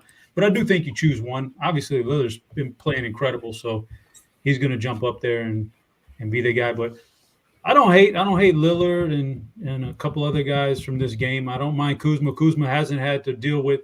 So Washington's on 3 games in 4 days, and they traveled yesterday to get to Golden State, and they traveled tonight to get to Portland. So some of these guys who've played the 3 and 4 might be a little bit worn out, and then. And yeah, so I mean, I could play Kuzma for sure. Maybe a Lillard Kuzma run back. Dean, you are really sinking into the abyss with your background. That is crazy, man. I gotta run a confession. I've been staying in this room. I had the window open. I'm on Central Time, so and I guess it gets darker here, and it's also longer. I could not figure out how to turn my light on in my room for 4 days. I finally figured it out today. And then I realized it was too bright to start the show. So I'm like, nah, we don't need the light. And now I'm realizing maybe I should have put it on because long term, we kind of needed the light. That's okay. People, they got to see Chop, they got to see Kirkwood, and that's good enough, I suppose. They're going to see the Crunch Time crew coming in momentarily as well. You got Andy Means, you got Kevin Roth, Mr. 5000 Kevin Roth. I'm not sure if you guys heard about his escapades here in Nashville. I'll let you tell him. He's a sports betting tout now. He hit a plus 5,000 bets at the for the Super Bowl. How much did he make? I'm not here to talk about other people's finances, but he had himself a good time. He bought a round. Respectable move. Was it more than $1? What parlay? I mean, I think so. I think it was more than a $1 parlay. I'm fairly certain. Yes. It was the $10 free bet that they gave you. Nice. That'll work. So, Mr. Moneybags himself, plus 5,000. What's up, Rob? What's happening? Yeah, and what was cool about it was I wasn't just picking random shit. I did a game script in my head, thought how things could go, bet it, felt good about it, and it fucking hit, and I felt like a badass. There you go. That's the whole story. There you go. There you have it. And Roth also celebrated later on that evening. There may or may not be video footage of it. It may. And now you can. But yeah, it was a blast. Keith was there. You can confirm, yes? I can confirm. Roth often talks up his karaoke game. I was not sure I was a true believer until I witnessed it in person, and man, did he deliver. Look, when you can't sing, you have to entertain. And if you have the option to sing Boys to Men while trying to impregnate the stage, you just got to do it. You just got to do it. Do you have another person joining you guys momentarily? Are they just kind of jumping in a second? I don't want to strand you all, but is it just the two of you? Is it there we go. There's Big Chief. Hey, Chief, how you like that plus 140 on the sack bet, man? I told you, man. Hey. Ride my tail, Chief. I got you, man. I'm going to stuff you, sir. Chief. I'm gonna stuff that wallet for you. Yes, sir. Chop, where's my DM? Why aren't you sliding to my DM? Which play was this? Which play was this? Plus 140. Dean, I was on the shows, like 3 of them in one day. Come on, you got to tune into this stuff, Dean. This is all public knowledge. Well, I guess I missed out. Till next Super Bowl, I suppose. What's up, Will? Nothing much, man. How you doing, brother? I'm doing all right. This is our seamless transition, but I think we did what we had to do. Chop and Kirkwood. Anything else for the people before we step aside and get out of here and make way for the official start of the Fanduel Crunch Time? Just want to happy Valentine's to everyone. Oh, wow. Thank you. That was classy move on your way out. I like that. Very nice. Very nice. Chop, can you see that and raise it, or you're just going to pull it? I cannot. Just good luck to everybody out there. Good to be back into the swing of the NBA. I'm looking forward to finishing off this year strong. Yeah, I hope you jump on more shows going forward. That was Head Chopper. That was Kirkwood. I was Dean. Now it's the start of the Fanduel sponsor Crunch Time. It's Keith. It's Will. It's Kevin Roth. Roth, go for it.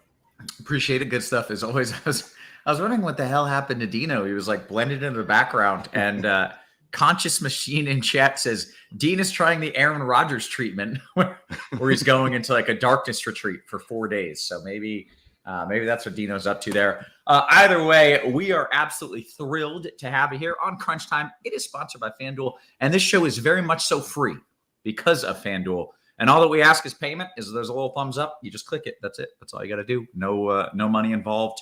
No transferring anything. Just click that thumbs up. Joined as always by two of the sharpest minds in the biz. It is the one, the only Keith Eyster, aka the Iceman. What up, Ice? Not too much. Nice little fun 5-game slate here. I noticed Dean's voice was a little shaky after the festivities in Nashville. I'm definitely dealing with a little something. A lot of loud talking, much more than usual at the bar scene. So bear with me here, but I think I've got enough power to get through the show. I too, yeah. I'm like just getting it back. Yesterday was rough, but yeah, there's just a lot of yelling over loud music in like the entire. Anytime you go anywhere, you just have to yell over loud music. But good times were certainly had, and joining us in those good times, included in that, we got the Chief. What up, bud? Nothing much, man. Having a great time still. I don't think anyone knows about my my sweat during the Super Bowl. And I don't think I've told him. I don't even know if Keith knew I was one leg away from like Luch dropped a hint to me. massively. I have no idea what it was, but Luch said just Gosh. be rooting for Chief. So I don't know the details though. Listen, I had a plus 33,000-ish parlay going on the Super Bowl. I missed one leg. And then I broke it down into some smaller ones, and I missed one on that. What I will say is Patrick Mahomes cost me some money. Yeah, that of all people that I I didn't expect, it was Patrick Mahomes. The one guy I did not expect to let me down. You were hoping for a little bit more passing on that last drive, I think. And then Pacheco got a couple long runs. Mahomes had a huge run as well. But that was like stuff, man. 70 yards. Anyway. Yeah. So, I took the alt line, too. That's why I was so frustrated. I took Mahomes at 275 rather than like 290-ish where he was, and he still didn't get there. And didn't even come close, right? I don't even think he broke 200, did he? Yeah. I was like, you got to be kidding me. And as a result, folks, I missed out on those. I mean, look, those were what I call GPP parlays anyway, but I build them to expect to hit them because I take the right lines and I just add up a bunch of, minus 400, minus 300 bet and get it all the way up to plus odds. And it just did not materialize, but I still made some money. So, no complaints, just didn't get quite close to the GPP build. And that's what I like about the sports book. You can just build your own GPP every day if you want. You're not wrong, man. And of course, look, you build them, you get that close, eventually you're going to hit one. So keep firing, my man. And I'll be back in Nashville for March Madness for what it's worth. I love it. I'm going to call the office, tell them let me come on up there. Let them know. This was my first time ever doing online sports betting. Took advantage of the bonus offers. I bet every Jalen Brunson over in the world. He played 2 games while I was in Nashville. One of them, he dropped 38 points. The other, he dropped 40. So I took like his overs and then I laddered his alt overs, plus 35 points. Oh my God. To have your favorite player come through for you, sports betting is freaking amazing. It was the first time I've ever done it. I loved it. I'm addicted. We need it in Texas. I'm about to go drive to Louisiana tonight to go get some more Jalen Brunson overs. It was so fun. I had an absolute blast. And of course, just good seeing everybody. We work together all the time. We haven't seen each other in years and years. So it was wonderful. But hey, you know what? The people are not here for the nostalgia. There's my boy, JB. Get him, Brunson. Mean mugging.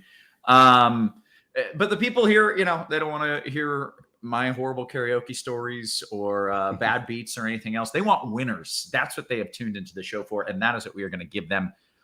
So with that, let's kind of dive into it. And Ice, is it fair to assume that you're going to be kind of the cash that the Andy means today?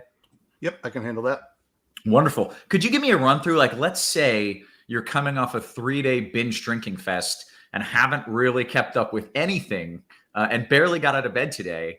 Where are we at here in the slate? Yeah, cash games are actually pretty straightforward today. 2 situations that are definitely going to be a huge part of your cash build. We've got Boston missing a bunch of guys, 4 starters. Jaylen Brown has been out. Marcus Smart has been out. Now we're adding Jason Tatum is out tonight, and Al Horford is sitting the first end of a back-to-back. So all the value in Boston. You will have multiple pieces of Boston in your cash games. And then Portland is also dealing with some stuff as well. Nurkic has been out. They, of course, traded away Josh Hart. And now Jeremy Grant has been ruled out tonight. Damian Lillard has absolutely been crushing. So he's going to be a part of this. There's really only 2 huge spends on this slate in Damian Lillard and Giannis. So for cash games, I think it's pretty clearly those are the 2 guys you want to pay up for. You can maybe make an argument for Sabonis, but I think you just find the extra money. We have plenty of value. You get up to Lillard and Giannis. We're going to pack it with some Boston guys and some Portland guys, and we're going to be pretty good to go. Okay, very good. I assume we get to play Derek White. Is that an accurate assumption? Absolutely. Good. Man's been crushing, and that's been with Jason Tatum. Yeah. That dude's just taking good. 20 shots a game. He's such a good piece for a championship contender. He's just so good offensively, defensively, and now like you said, now he's in the spotlight now. So looking forward to that. But let's go ahead and just dive into a little FanDuel cash build. Before we do it, we should note, as I mentioned, the show is sponsored by FanDuel. Sign up for the FanDuel Sportsbook like me. I did this 2 days ago. If you're in a legal sports betting state, take advantage of their awesome bonus offer. New customers get a no-sweat first bet up to $3K. I recommend you put it all on Jalen Brunson. Terms and conditions do apply. FanDuel single entry series also still rolling. Reserve your spot in the Tuesday NBA block contest. $10 to enter for your chance at 2K. With that, let's dive through a little FanDuel cash build. All right, so let's go ahead and start with some core plays here. Noto is on the core plays. He's got Lillard, as I mentioned, tagged as a core play. He's too cheap, especially on FanDuel. He's been averaging nearly 40 actual points over the last 2 weeks. What? He's just been on an incredible run. 10-4 is a little bit too cheap, especially when you remove Jeremy Grant from the equation tonight. Talked about the Boston guys. Derek White has been absolutely crushing. He's shooting a lot more. He's going to be locked in for upper 30s minutes as long as this game stays somewhat close. And if it does stay close, White's going to be a huge part of that. Brogdon should see a nice minutes bump here with all of the studs out for Boston. He's only 5,600. If he gets anywhere near 30 minutes, he's going to be a smash at that price tag. And then Drew Eubanks is the other guy tagged here for Noto. And I agree. He has not been great since Nurkic has been out. He's still only 4,600. And the big thing is he has that power forward eligibility, one of the weaker positions on the slate. So I prefer to spend up a little bit at guard, save the money at the forward position. The Eubanks tag makes a lot of sense to me as well. So let's just go ahead then and go position by position to fill this out a little bit. The guards are pretty easy for me. Lillard tagged, Brogdon tagged, and White tagged. So that's 3 of your 4 right there. It's pretty clearly Anthony Simons as the 4th one for me. Just 6,200. Jeremy Grant out, leaves behind a bunch of usage. I actually have this pulled up. So the numbers with Grant, Nurkic, and Josh Hart off the floor for Portland this season, Damian Lillard is at a 43.4% usage rate, and Anthony Simons is at a 35.1% usage rate. So those 2 guys are going to be taking a ton of shots today. Mm-hmm. You just plug them both in and go from there. If you want to save some money, you have Markelle Fultz in that exact same range as Simons. If you prefer Fultz to Simons, I wouldn't put up too much of an argument. Cole Anthony is out for Orlando, so Fultz should be locked in for mid-30s minutes. He's been playing really well recently as well. Simons has been struggling with his shot, but it's just a cold streak. We know Simons can shoot the ball. I still prefer Simons, but I think Fultz is a viable pivot if you want to do that.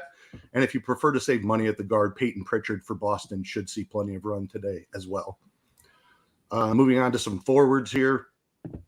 Matisse Thybulle is kind of the salary saver of the day. He should run into 30 minutes again for Portland, a new environment for him, especially on FanDuel here. He's really cheap, and he's going to rack up some steals for you. They pay better here on FanDuel. So certainly a viable piece there if you want to punt off one of the forward positions. Giannis mentioned there's not a ton of big spends on this slate. You need some raw points somewhere. You've got to spend some of this salary. With all the value we have in Boston and Portland, Giannis makes a ton of sense as the guy to get up to for cash games especially. I think Kuminga is also in a pretty good spot here for Golden State. Also still missing Curry. Wiggins is out because of the back-to-back. We are expecting Klay Thompson to play. I think we're still waiting on. That's one piece of news that we are still waiting on. But Klay did say that he was playing. Still should be plenty of run here for Kuminga. He's only K. Yep. Can I raise my hand? Has Kuminga ever had a good game? Has he ever put up a fantasy score where you're like, oh, that good. That's why I played that dude. I feel like I play that dude all the time in good spots, and he literally has never put up a big night. He has failed plenty in this position as well. So you definitely feel better. There's been games where he's played 35 minutes and still only got 18 fantasy points. That has absolutely happened before. But I mean, we're comparing him to Matisse Thybulle, who has been that same exact player his whole career as well. Good point. These are just punts that kind of make everything else come together. They're guys who are going to be on the floor near 30 minutes. So it's really more of a salary play than anything. Gotcha. Giannis is a clear guy here. If you do want to spend up a little bit, I think Paolo Banchero is in play. I don't love the matchup against Toronto, and like I said, I'd rather spend on Lillard And then I think just the safety of Giannis, he's not fitting my build currently, but I don't mind the price on Paolo. And Scotty Barnes is fine too. Like if you wanted to go a different direction and avoid that punt with Tybalt and Kuminga, I think you could come down from Giannis and play one of Banchero or Barnes. Very good. And then the center position, pretty easily Robert Williams for me. No Al Horford. Everybody else on Boston out as well. Robert Williams should be in line for 30 minutes here. I mentioned Eubanks as well. If you wanted to save a little bit more, you can play Eubanks at the center position also. Okay, great stuff. Let's talk tournaments. Chief, what's the build here? What are we doing? Is there chalk you're worried about? The guard position seems fairly chalky. Yeah, honestly, I think you, as crazy as this sounds, I think Matisse Thybulle is the key to unlocking your whole lineup on FanDuel tonight. I mean, when the guy's 3,700, I actually think he might flourish here in Portland, where they're playing it's a different style of up-tempo pace. I think that's going to fit his game a little bit more. A guy that can get out, run, get some easy layups, dunks, steal, play some defense. So I like Matisse, but I also feel like I take another shot on Cam Reddish at 3,900. Maybe his minutes go up. I just think it's worth a shot for tournaments. So he's someone that I'm on the difference between his ownership and Matisse's ownership right now is over 30%. Like I think I have to play Cam Reddish here in tournaments, though. Another guy that I really like tonight that I think may go overlooked just a little bit is the Toronto guys. Like I think Gary Trent being out is a big deal to me. I mean, he's a guy that's taking probably 15 to 18 shots a game, and now you're saying, well, let's redistribute that between, I would say, primarily Fred VanVleet, Scotty Barnes, and Pascal, and having Podol back or Jakob back. The way this lineup is looking is pushing Pascal back to the 3. I mean, this is prime time Pascal running gun. Like at 9,800, he feels very expensive, but I'm willing to take a shot on him tonight, along with Fred VanVleet. I'm in a spot with no Gary Trent, so those are some tournament plays. Obviously, you should play Giannis tonight. I think he's a de facto spend up. He's the one guy I think on FanDuel that could break the slate in 3 quarters. I am expecting them to handle Boston, but I'm also expecting Giannis to put up a pretty big number here. And even if he only puts up, let's say, 62 fantasy points, that's 5x value. But there's only a handful of guys that are going to come close to 60 fantasy points tonight. And I think the only one may be Dame, because the Clippers guys are limiting their minutes. Paul George and Kawhi, they've already said they're going to limit them to the All-Star break. That doesn't mean they're only going to play 25 minutes. We've got them in the low 30s, but neither one of those guys is getting to 60 tonight. I think there's one guy that gets to 60, I think, and that's Dame. And outside of that, I'll take my chances with anyone. So if I'm going to do that, I'm going to take it with Siakam or VanVleet in my builds. Okay, good stuff. Let's kick it over to DK here. And I'm kind of going through my build, and I'm plugging in these guys that I want. Williams and White. And I don't have a ton of money. I can't just easily grab Giannis as a plug-in here. Is he making your cash build, or is he just too expensive? He's more expensive on DraftKings. It is tougher on DraftKings. So I'm currently just getting Lillard in there. You have the blowout risk with Boston resting everybody. So I definitely prefer Lillard if I have to choose one. And there's some solid mid-range values on DraftKings that we didn't necessarily talk about. We talked about Banchero, but Orlando is pretty fairly priced here. I think you can build a little bit more in the mid-range after you get to Dame. And then we have some of the same values, but it is tough to get to Giannis in cash here. I do agree. Okay. Well, all right. I just wanted to make sure I'm not doing something stupid, because that's about where, what you described is about where I'm at.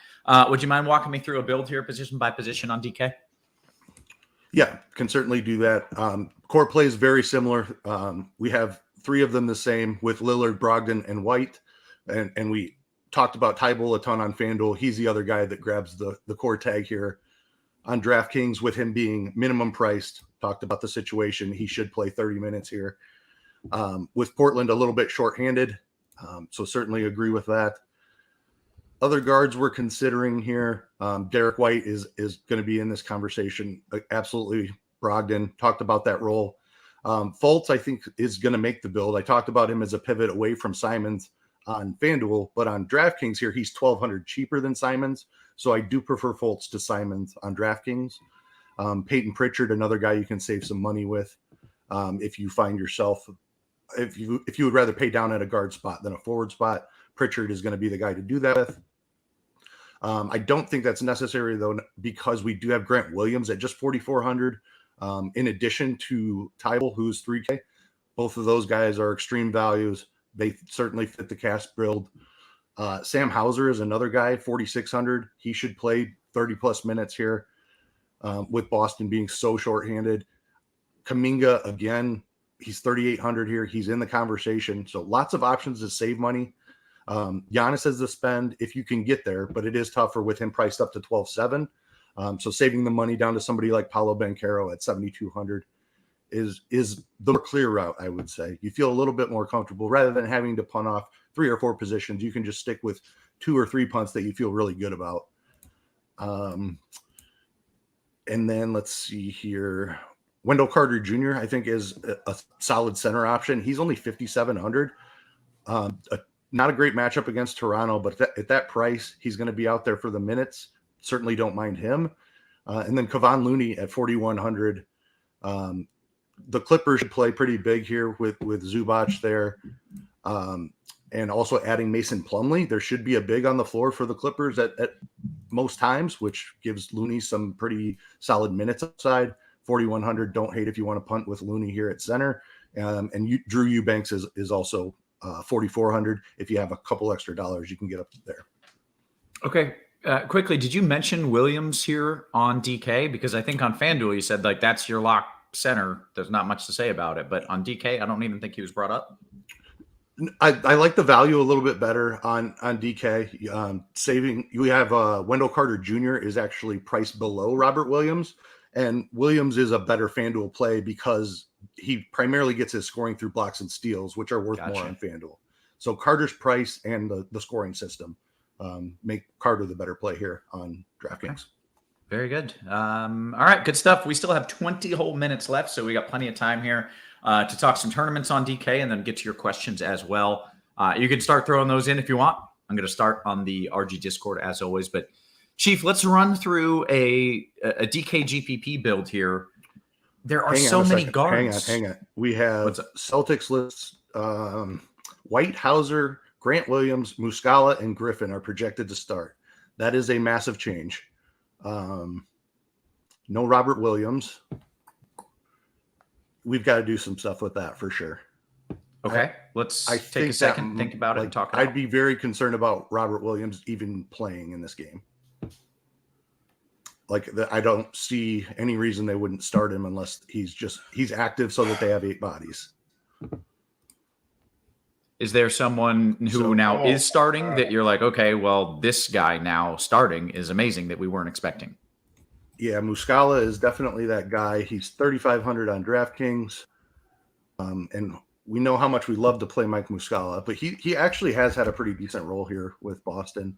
He's 4,200 on FanDuel and center only, 3,500 on DraftKings and center only.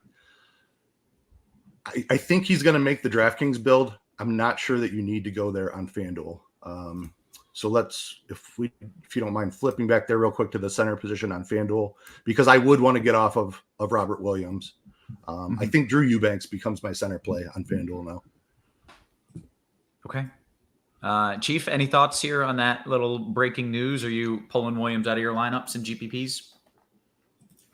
Absolutely. Sorry I got caught up here. I'm trying to decide.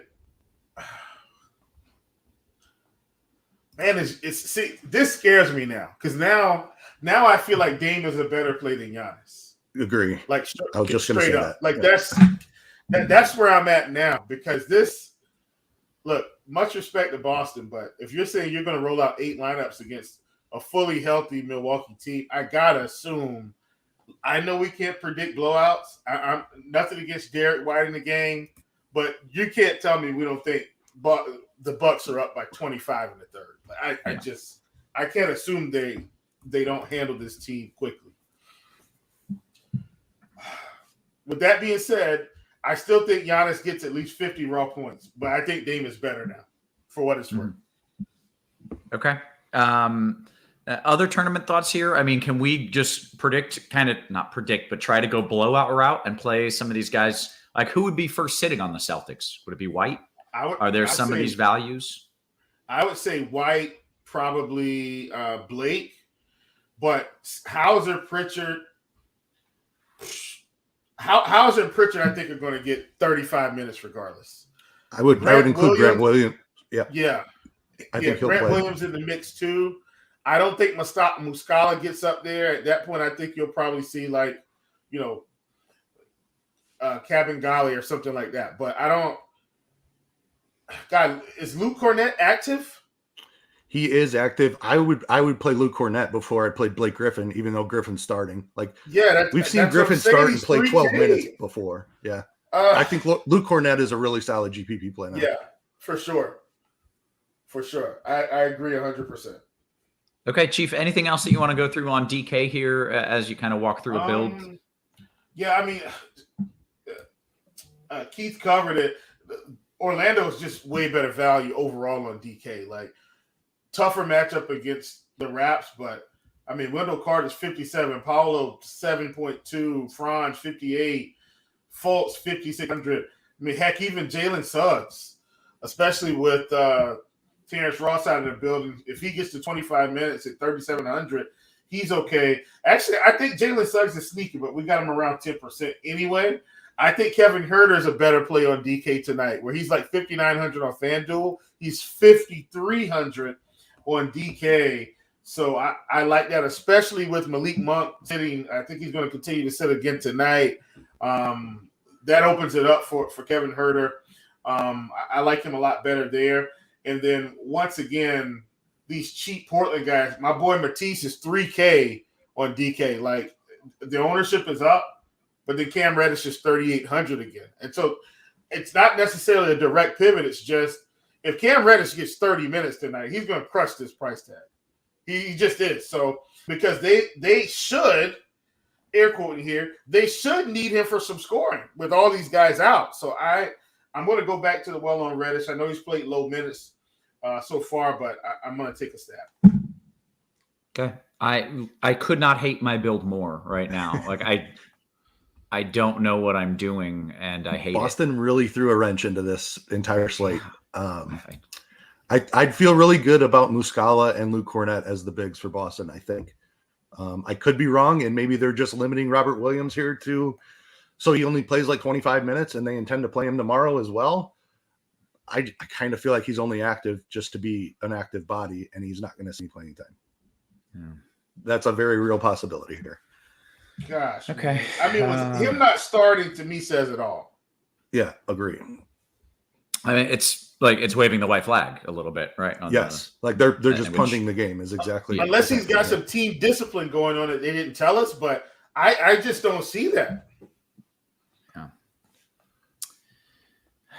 Okay. Well, I can't get Giannis because he's too expensive and there's a blowout, and I can't get Dame because there's 9 other guards that I want to play. So I don't know what the hell I'm supposed to do. Okay, we'll figure it out. We'll take some questions. We got 15 minutes to get into the QQs here. Going to jump into the RG Discord to start things off as per usual. In the meantime, we take a few questions in the YouTube chat. I will be getting to those as well. But let me hop on into the Crunch Time Discord. Here we go. FanDuel GPP. That's a good one. Do you guys have any Beal in lineups in the highest total of the night? Yeah, I don't mind that call at all. Love Beal. He's 8K, but I get it. Kuzma's back, so I'm not expecting him to have a big game, but I understand the situation. Small slate, plug him in. Okay, very good. Booker and Sabonis in DK GPPs with White. It'd be fading Giannis. You all right with it? I don't want to do it, personally. Okay. You're sticking with Giannis, even though, as you mentioned, he might be out by the middle of the third quarter. I'm still going to play Giannis and Dame. I still think Giannis has more raw upside than Sabonis and Booker right now, just coming back.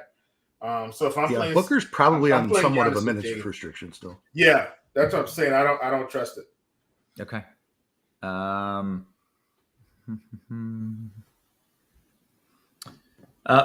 GPPs, you think you can get away with fading Boston as a whole with so much risk and so much ownership? You got to have something from Boston, right? Nah, I don't think you can get away with that. Because to me, if you're on FanDuel, now that we see what they're doing, I think Pritchard and Hauser, like some of these cheap pieces, are going to unlock the reason why you can play Giannis and Dame. Like that's how you're going to do it. So I don't think fading Boston or completely fading Boston is a good idea at all. Okay. DK, would this make Giannis not a cash play? I think there is significant risk that he only plays 3 quarters here. There's not a ton of like raw points. Like,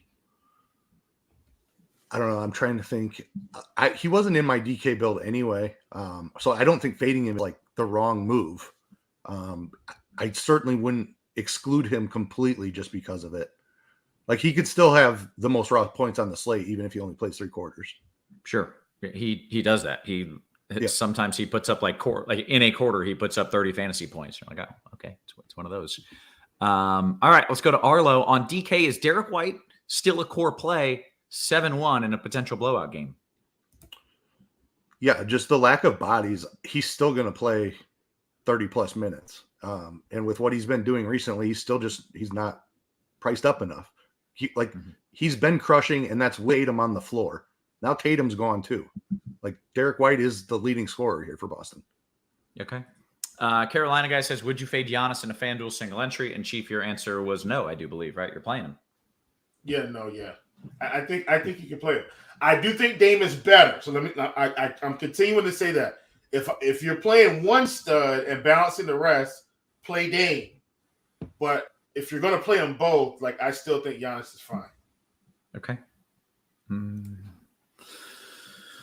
What does the Boston news make you think about Middleton's role off the bench now? Is Middleton on the bench? Yeah, he's on a minutes restrictions. He's only going to play 24 minutes max. So, I mean, he is cheap. He can get there, but he's not going to see extra run because of a blowout. Okay. Yeah, I don't want him in this game. I want him in a tight game. Yeah. Okay. All right. Who are the Celtics you need now in DK cash with this news? So you're making a cash lineup. Who are you putting in that build for the Celtics? White and Brogdon would absolutely be 2 of the first players in. I think Grant Williams is absolutely in that. Was it site DK? Yes, DK. Yeah, Grant Williams is a lock on DK. So at least those 3. Okay, very good. FanDuel Cash, by the way, we still have 10 minutes until lock, and we're catching up on the questions quick here. FanDuel Cash 3v3, Van Vliet, Paul George, and Grant Williams, or Simons, Kuminga, Giannis? I'd go second one. Was there an issue with Paul George? Was it that he's not getting full run or something? Or no? Did I make that up? No. Him and they've said they're limiting him and Kawhi through the All-Star break. But it's like a 32 to 34 minute restriction. It's not like he's playing 28 minutes. Okay, yeah, that's I heard limited. Low 30s, not like 25. Yeah. Okay, good to know. Thank you. Okay, FanDuel Cash 2v2. Ice, you want Barnes, Pritchard, or Wagner, Brogdon?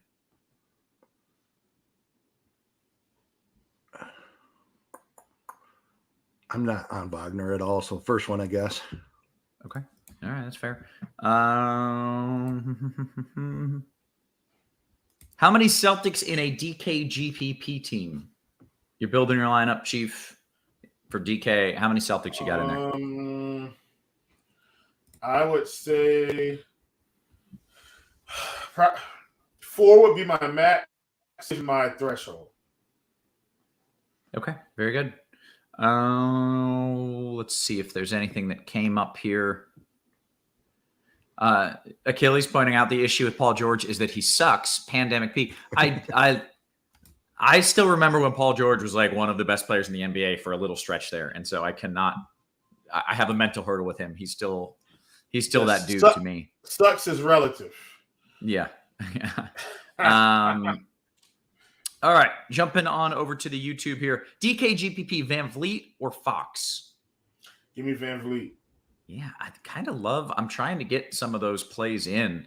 Like I want Siakam in. I'm trying to get some of those dudes in right now. DKGPP, Hauser or Grant Williams? Hauser. Just James says, I feel like Derek White and Brogdon keep the Celtics in this game. And then he says, Bucks, Ben, Suns. I don't quite know what that means.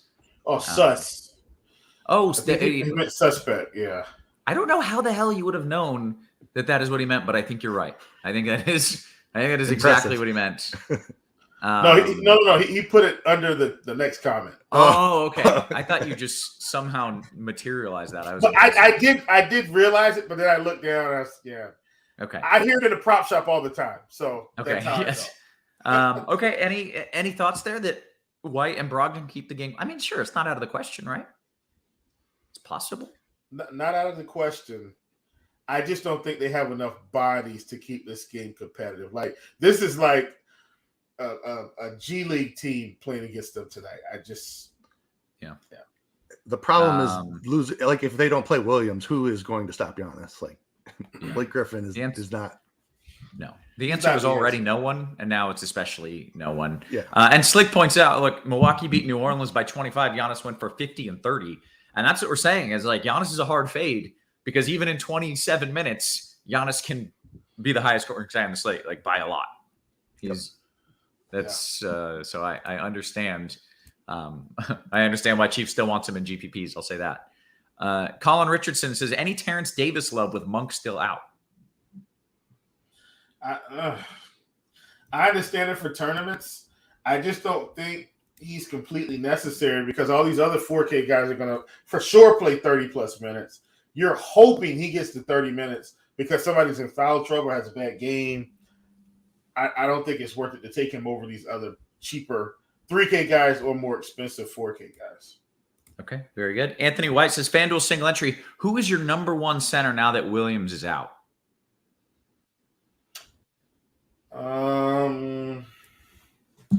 That's a very good question. I think, honestly, I just play Wendell Carter and let it ride. Like he feels like even though it's a single entry play, he feels like the best path unless you're going to spin down and go to like, Drew Eubanks or something like that or Looney or, I think it's either stay mid-range or spin down. I don't think we need to place a bonus tonight. I think Ayton's just okay as all these guys come back. So yeah, I think Wendell Carter would be the guy that I play. Okay, very good. Jumping back to the RG Discord real fast here. DK Cash question, Eubanks or Looney?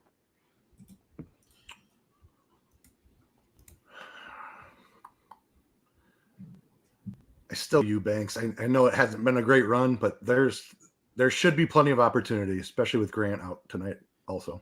All right. FanDuel GPP's Chief. Although Booker's coming back from injury, do you think he's worth the risk in this matchup at the current ownership on this slate? Parentheses, that game has the second highest point total. No, I do not. I don't think he goes. I don't think he goes all the way there. So we saw him at 25-6. I don't think he's going to suddenly jump to 35 minutes tonight, especially not right before the All-Star break. You get what I'm saying? Like, I just don't think they're going to do that to him. Yeah. All right. Aside, FanDuel Cash 3v3, Franz Tybal Muscala or Hauser Kuminga Eubanks? I go second one. Very good. DKGPP, Van Vliet and Fultz. I feel like that's the answer. Oh, or White and figure out the rest.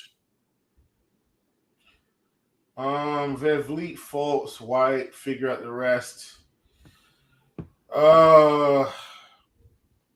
I give me the White, figure out the rest, but only because I think White's got equal upside to Van Vliet tonight for a cheaper price. You can probably upgrade. Those are my thoughts. Just make the right choice. Okay. DK Cash 2v2 Ice. You want White and Siakam or Pritchard Giannis? I would not fade White in Cash. So first one. Okay, very good. DK GPP Hauser or G Williams? I'm going to go with Hauser.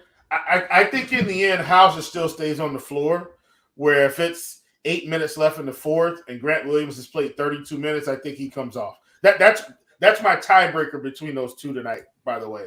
I think they give Hauser all the minutes he can handle because he's not a regular rotation piece, generally speaking. Gotcha. Okay, this is the same question, but Ice, this is now FanDuel Cash, Hauser or Grant Williams?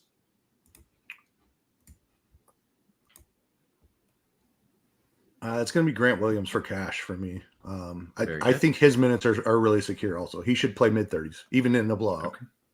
All right. Raymond D. This is a FanDuel GPP. I'm stuck between Kuz and Boncaro. Chief, who do you prefer? Boncaro. I don't play Kyle Kuzma unless everybody's out. It saves you a lot of money and headache. Trust me. Okay. Let's see. This is a DK question. I'll call it Cash, though I don't know. Hauser or Okogie? Hauser. Hoosiers Hank Boehner's pointing out, doesn't sound like anybody's playing Ayton. Chief, any interest in Ayton? You mentioned him. I'm not playing Ayton. Listen, the Kings have been tougher on big men inside this season. Just go look it up. But I'm going to fade Ayton at 8,600 on FanDuel tonight, and I think he's around 881 on DK or something like that. I'm going to take the full fade on Ayton, and I think I'm going to be just fine. Okay, very good. Less than 2 minutes until lock. It does look like we've caught up on all the questions. So go ahead, get those last second questions in, get those lineups in, and we will close things out on a high note here. So you got a couple people typing, but so far so good. I did, by the way, I know you guys are concerned. I did find a spot that I was happy with, and it was Wendell Carter that unlocked it for me. Can I play him on DK? Oh, absolutely. He's very great price today. Okay. I ended up with something that I liked, but I'm not playing Giannis, nor am I playing Dame. So I'm worried, is that going to be a raw points issue if I don't have Giannis or Dame? You go with the balanced build. I see you raw zigging while everybody else is zagging. I get it. I'd be terrified of Dame. Yeah, I am. He was the first person that I plugged in, and then at the end of the day, I just hated. I couldn't make it work with him. So here we are. DK GPP, Brogdon, Scotty Barnes, or Pritchard Siakam? Brogdon, Scotty, or Pritchard Siakam? Yep. Oh man, I would take Siakam over. Give me Siakam Pritchard. I like the Brogdon stars, but I think Siakam's got way more upside than Scotty straight up. That's my differentiator. Okay, we got just a couple more questions. We have hit lock, by the way. I got a few people saying. Colin says, just wanted to say thank you for all you do. Hey, you're welcome. All we ask is you hit that thumbs up on YouTube. That's it. Shout out to our sponsor, FanDuel, for setting us up, making sure that the show is good and free and helpful for y'all. Couple QQs here. This is a DK Cash question. Siakam, Kuminga, or Pritchard and Zinger? Who was with Siakam in the first one? Kuminga. Yeah, I'd lean that way. And then Roger says, any interest in Shadon Sharp? Chief. No. Any interest in Sharp, Chief? Shadon Sharp? No, not really. He's 4,500. If he was 3K, I'd probably be more interested. But at 45, I'll let it go. I know he's had a couple good games. I get it. I just think there are enough 4K guys that are going to get stable minutes for sure tonight. He's going to play minutes, but I just rather take the other 4K guys that I know are going to play 30s, like Grant Williams and, Matisse, stuff like that. Yeah, gotcha. Cold Ink says, any love for Lopez, or would he get the hook if this ends up in a blowout? I feel like he would get the hook. He's definitely getting the hook. Yeah, Definitely. He's an early hook. Let's see here. All right, 2 more questions, and we bounce. DKGPP, Brogdon, Scott. Oh, we did that one. Brogdon, Scotty Barnes, or Pritchard, Siakam. Did we do that one? Mhm. Yep. It was. Yeah. You talked us through that one. So then, last question: DK Cash, Kuminga, Eubanks, or Little and Hauser. First one. Don't feel great about Little. Okay. Steve-O says, "Hey, haven't heard any Fox love tonight with no Monk." I don't hate Fox. I mean, let's just take Van Vliet straight, like, just because of the spot, but I don't mind Fox at all. He has been shooting a lot more, and kind of limited Sabonis' ceiling here recently. Fox has been the guy with the ceiling. So tough matchup. Like Chief said, Van Vliet has a better one, but I don't hate it as a tournament play. Yeah. And there's just so many good guards. That's the other problem. Is there's so many guards that you want to get in that I just can't get there. By the way, Sharp True North pointing out that Sharp is only 3-7 on DK. So yes, I mean, listen. I don't mind. I don't mind if I'm running 150, but I wouldn't take him a single entry. Gotcha. I know he's had a couple good games. I understand, but I take the guaranteed minutes. Yep. Okay. Very good. Hey, with that, we have done everything that we came here to do. We gave out some plays. We answered some questions. And hopefully everybody hit that like button. So we are going to get on out of here. For Ice, for Chief, for our wonderful production crew, always working hard behind the scenes. Guys, we appreciate you. We love you. And we will catch you tomorrow. You have been crunched.